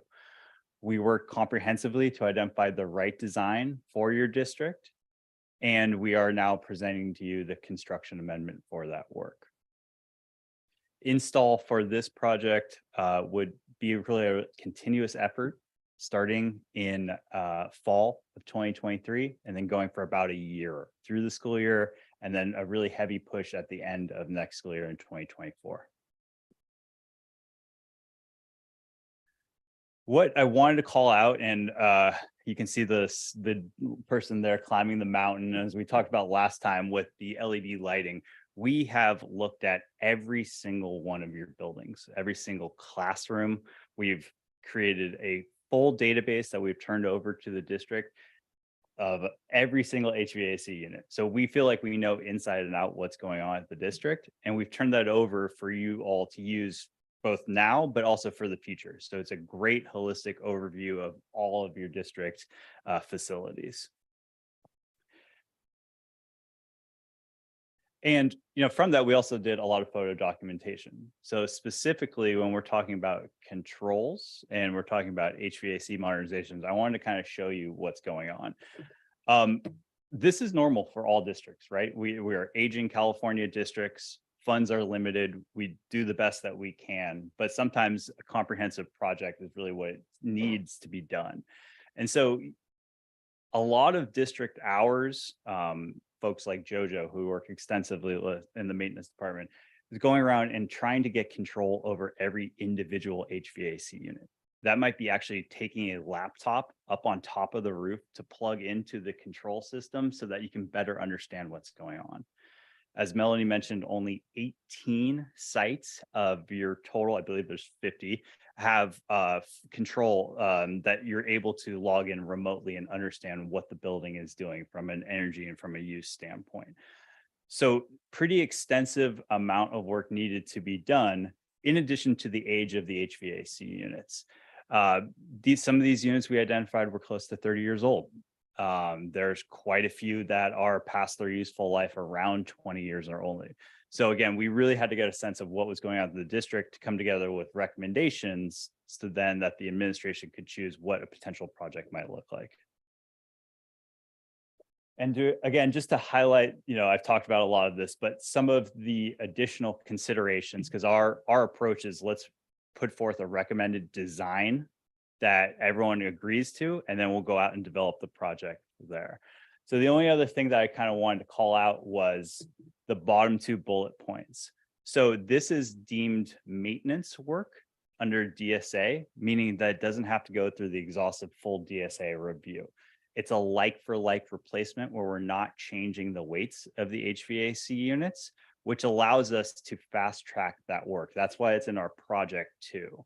Project 3, which may happen, there's still a lot of considerations, but that's where you'd be going through the full DSA review. So just to recap our approach, lighting was the lowest hanging fruit. You're seeing the savings right now. We're doing that construction effort. Controls and mechanical is a little bit more difficult, but this is the maintenance version of that. And then there's the full DSA review. And lastly, when we're thinking about where and what HVAC units to do, we wanted to look at the whole buildings together. So you didn't have one unit changed out, but then you're waiting to do more when you go through the full DSA review track. We don't want students and staff to say, hey, I thought I was getting an upgrade to our units. We really tried to pinpoint exactly where the whole building could be touched.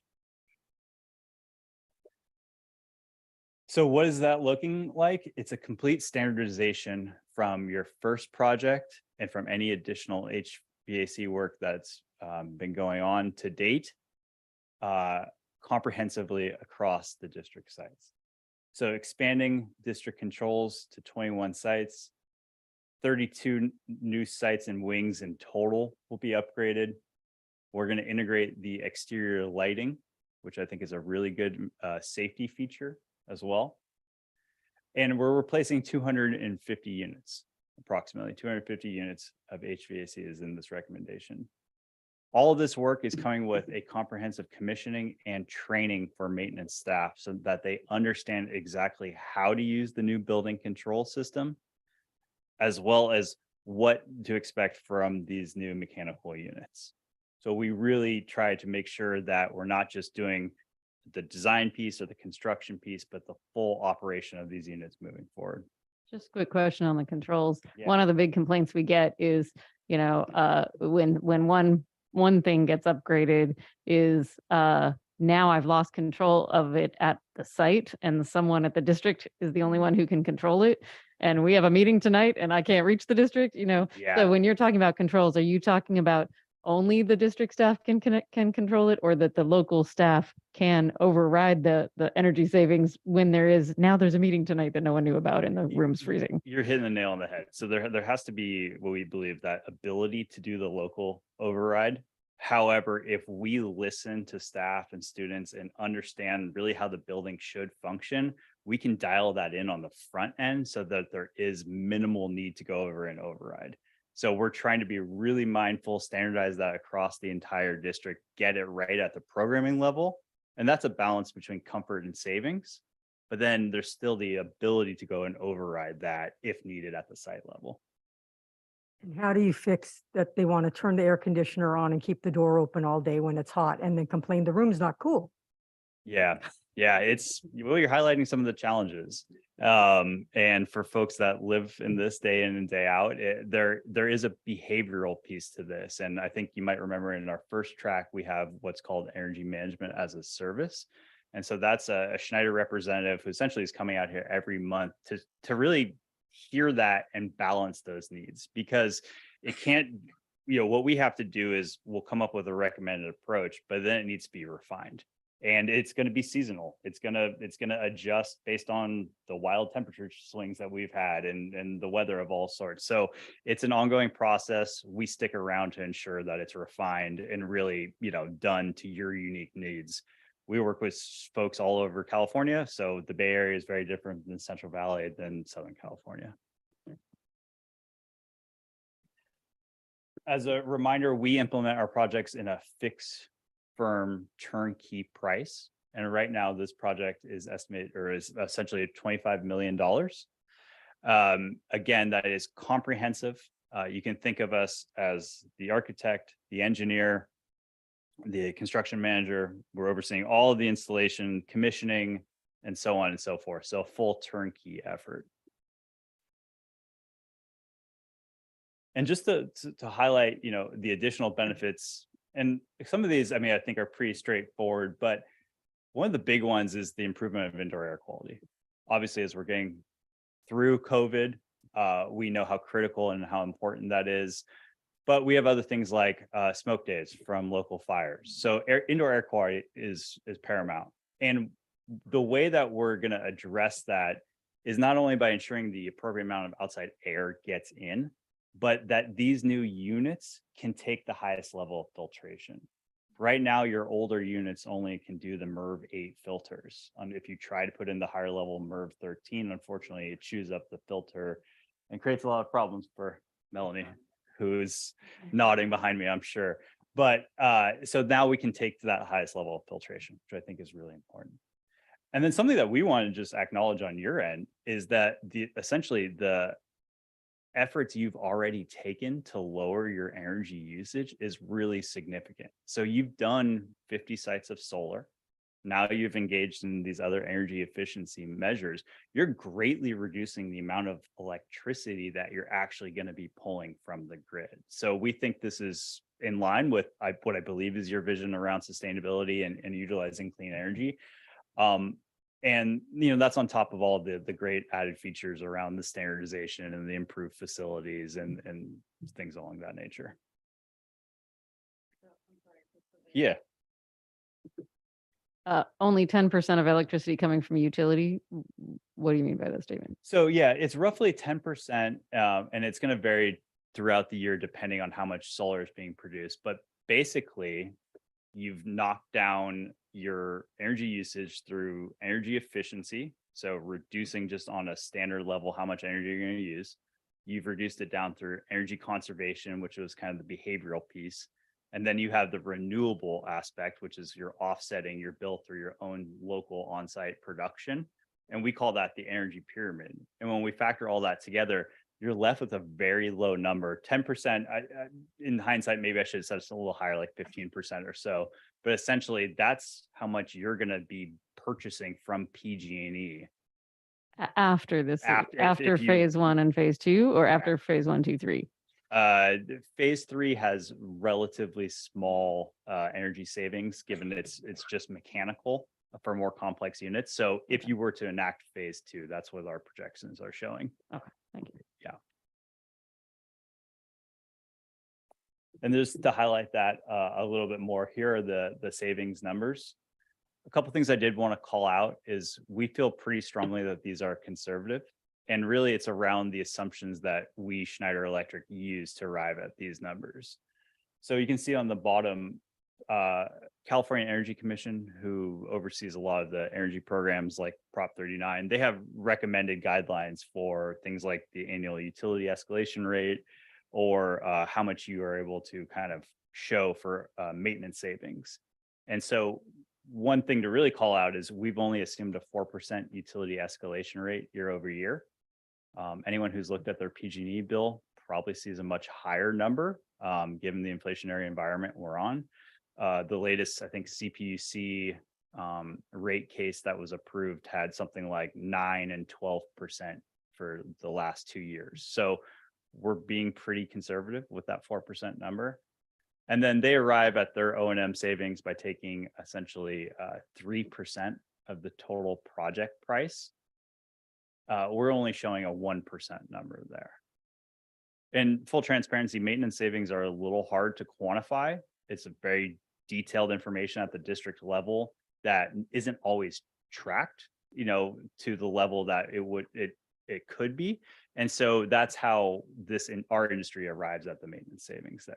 But again, both pretty conservative assumptions. So that's about $15 million in savings on top of the really pretty exciting savings that were coming from phase 1 with the higher energy usage from lighting and the behavioral side for energy management. And I believe that's in our contract rolled up together with the total savings are. To just quickly highlight the construction schedule. So if approved tonight, we would essentially execute the procurement side of things right away. We have purchase orders for material all ready to go. That's really important because something that we're seeing on, especially for mechanical, is price increases from certain vendors up to 10% per month. We thought there would be a little bit of a dip in how crazy it's been from a material standpoint, but unfortunately it really hasn't gone away, especially for mechanical. Installation of the controls would start during fall of this year. That would work comprehensively through the year. So would HVAC, but we did want to call out that the actual mechanical replacements wouldn't be happening during the school week for safety concerns. So there'd be more weekend work, right? We have to clear an entire building out before we can have a crane lift mechanical units on. So that would go through the school year. We've budgeted for weekend work to be accommodating to your schedule. But then next summer, if approved, we would hit it really hard and close out the project by the end of the summer, so that the goal is students and staff could return and have all this work done in fall of 24. And as well, the energy management that was approved in track 1 is still going on and still working hand in hand with the district. I think I told you I'd be short, and I definitely wasn't. So thank you for your time. I'm happy to answer any questions. Everyone has told that fib this evening. You're in good company. Thank you. Fully. I just have a quick question. When we are talking about improving air quality in the HVAC system in our classroom, does this include the multi-use rooms? Does this also include the gymnasium and the locker rooms? Because oftentimes when we do have fire season and we are forced to be indoor for physical education, there is no ventilation at all. And oftentimes there also is no air conditioning or heating in these facilities. So would this plan include these facilities? For this maintenance equipment replacement, it's only where we have current HVAC systems. Our gym and our MUs typically only have heat and regular ventilation, not air conditioning. So where we may see adding air conditioning in future projects, we won't see that in this current project. So I know that Melanie and Dr. Gonzalez presented some questions to you all today. And so just so that we could just start to address that with the board, I think that would be really helpful in moving this conversation along. Great. Yeah, we would be happy to. How do you think would be the best way to do that? Do you want me to reference the letter and go line by line, or What would the board feel comfortable with? No. Well, as a business, I would think there's things that stand out that you want to address. there are? So that's where I would start. Okay, yeah. There are a few. Mark, I don't know if you want to jump in, or here, let me do this. Thank you for giving me that. So I think one of the first ones that I wanted to call out is around the energy savings guarantee, which I'm sure you have some questions about. So we do have projects that have savings guarantees, but most of the time where we see that get requested or enacted is when a school district is financing a project at the project level, as opposed to having a bond pay for it. And really, it's primarily done to ensure peace of mind that there will be savings there to pay off the loan year over year. And the banking partners who get involved in that lending, they actually really like to see it as well. It's kind of this healthy triangle of there's trust all around, that they know they'll get payments back. The school district knows that full savings. There is a pretty significant cost that comes with an annual measurement and verification to a guaranteed savings program. And when understanding the goals and needs for your district, it was pretty clear that this priority was around the construction work. You weren't financing the project. You wanted to see change done at the facility level quickly. And so what we thought was better was to utilize the energy manager, where they are actually going in monthly to look at your bills and working hand in hand to ensure that the savings that are being projected are showing up and that they're being refined. So that's why we didn't have a guaranteed savings on this piece of it. And it's really, again, much more related to a finance project. What about the M&O versus O&M, and if it's a double, or is it two completely different? Yeah, things? I saw that. And so there is a little bit of an error there on the table where which is currently reflected in this amendment that you saw. The first column should say energy or utility savings and energy management. So that's essentially the energy side of it. The next one is O&M. So we're not double counting, but it's very clear how that looked to be the case. Yeah. And again, going back to what I said earlier, the escalation for both of those and how we arrive at the maintenance savings is from a third party.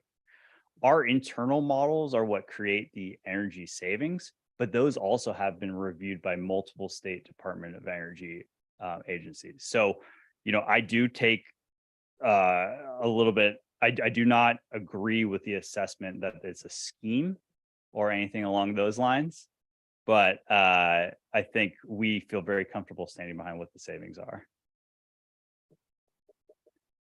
So just looking at the Exhibit H that you're talking about and the Yeah. projected savings from the initial contract versus what you were showing in your slides there about what our savings has been. So year one is what we should be already beginning to see. You'll starting to be seeing some of the energy management savings, as well as where lights have been retrofit, right? Where you've Right. gone out and replaced the bulbs to LED. Right. So year one on this Exhibit H chart shows under the utility savings and energy management column, Yeah. $1 million. And then the next column, O&M savings, is $247,000. So But if you go back to your slides from just now, it seemed like your number was closer to the 250. So I 1,000. think part of what's going on is that per the way our contract is set up, we had to essentially amend the last amendment and put it together, put the savings tables together. So it probably looks a little confusing when you're trying to compare that to what I'm talking about, which is phase 2 only. Does Oh, so your slides here, year one, it was year one of phase 2. correct? Yeah. So it's kind of, I think we're all saying the same thing, but the way it's being summarized in each document for the reason of that document, contract or presentation or whatever, is sort of showing it a different way. So how confident are you that what we're doing, what we did with our first $25 million with you for this first year, that we're going to be in at least in the ballpark of this Exhibit H projected savings? Yeah, I'm very confident that you will see those. And I think what we could be doing is showing back to the administration on your bills as where those savings are starting to show up. Obviously, what we're balancing is the amount of LED lighting that's been retrofit so that you can see it actually showing up on the bill. But I think once that project is complete, absolutely, you will see really great progress from a utility savings standpoint from that first phase. And then if this is approved and we do more work and you look at, it's always in the rears, but then you look back at it, you will see that savings. I was gonna excuse me. Hi, Mark Starkey, also with Schneider Electric. Great question. I think some of the exciting things that maybe we didn't include in this presentation is the energy management program that was implemented with the LED. We call that Energy Management as a Service. It's actually led by a gentleman by the name of Tom Diliberti.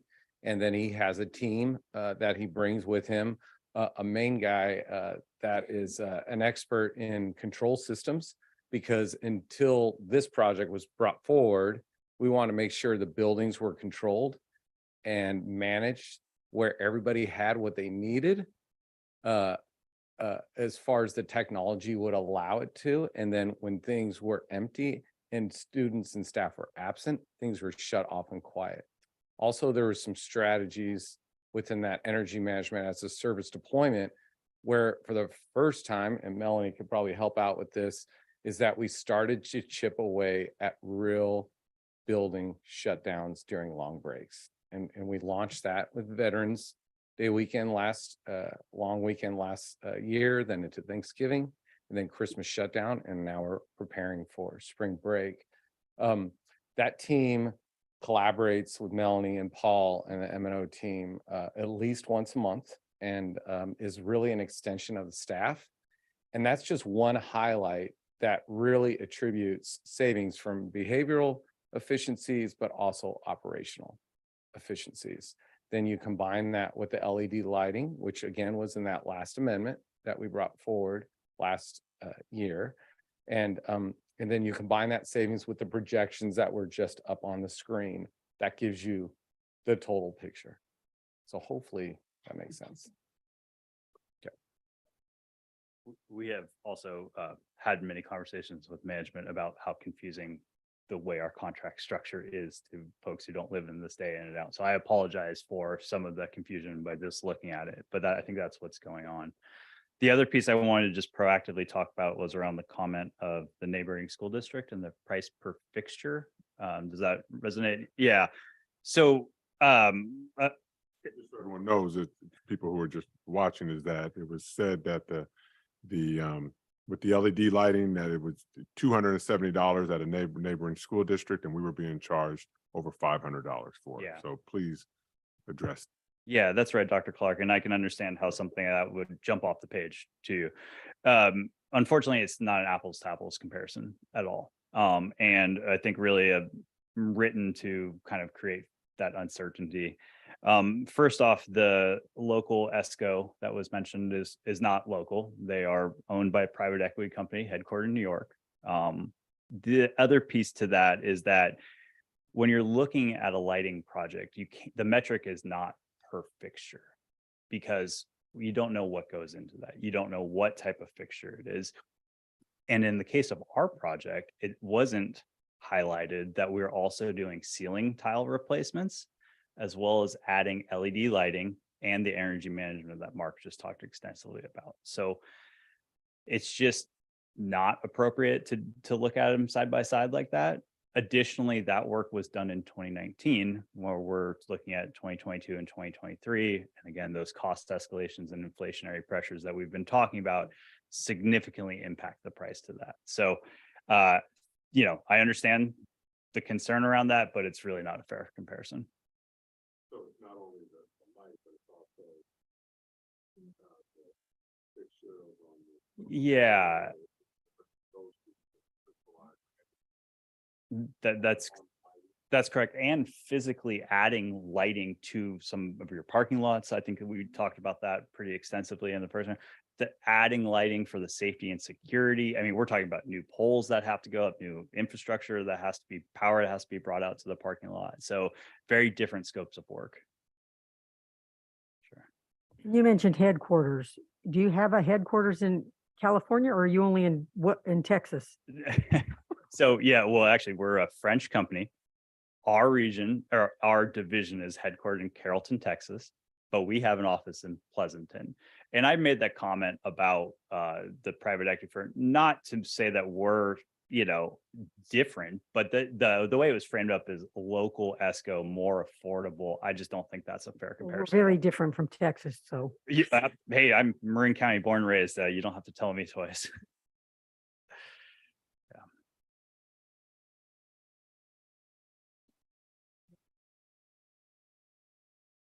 Well, I don't have a comment on the current project. I was visiting a school today, and the principal voluntarily brought up the lighting system. The LED has been installed in this particular school. He wasn't aware that this was on the board item tonight. He demonstrated the system, and he was very pleased with the lighting available in the classrooms. My observation, because I've probably been in every classroom in this district, as some of the rest of you have been, is that we have classrooms that are very dark on the instructional wall and very light at the window area. And that darkness at the instructional wall is very challenging for vision, for students who have vision problems. And it's critical that that instructional wall be easy to see.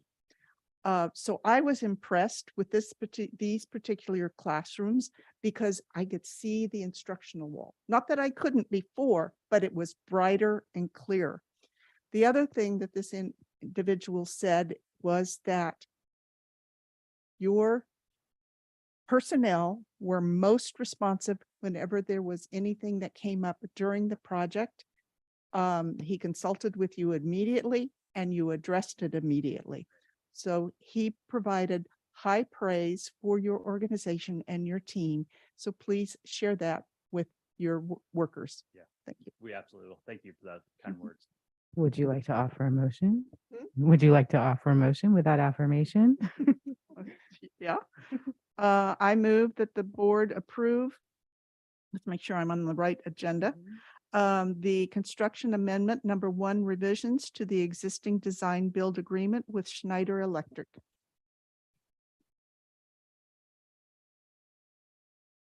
I'll second that. Trustee Nava Flores, Yes.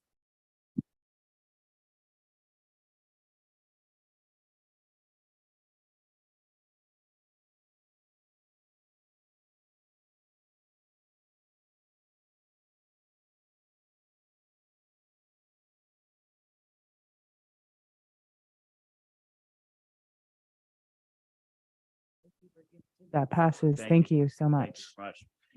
Good evening. Thank you. All right, I think, okay, am I right? What did I Just do leave your there? number, so when we're not happy later, we can call you. Okay. Thank you. And Finally, 18.4, review and potential approval of appointments of summer school administrators. I didn't even call you up. You just. Well, I came feel up. like, It's like, I feel like I should have some slides to present or something tonight. but it's all right. if I'm going you to don't. spare everyone. So tonight we're bringing forward for the board's review and potential approval, a list of the 2023 summer school appointments. I move to approve the appointments of summer school administrators. Second? Trustee Nava Flores. Yes.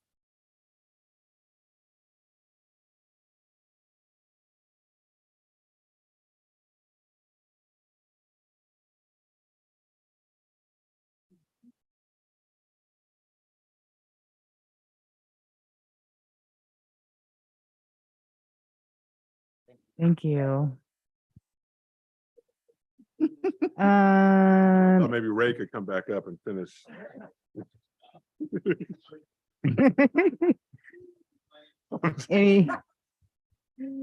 Any future agenda items to discuss, right? I mean, not to discuss, but that you'd like to add now, if you haven't mentioned it to Dr. Clark?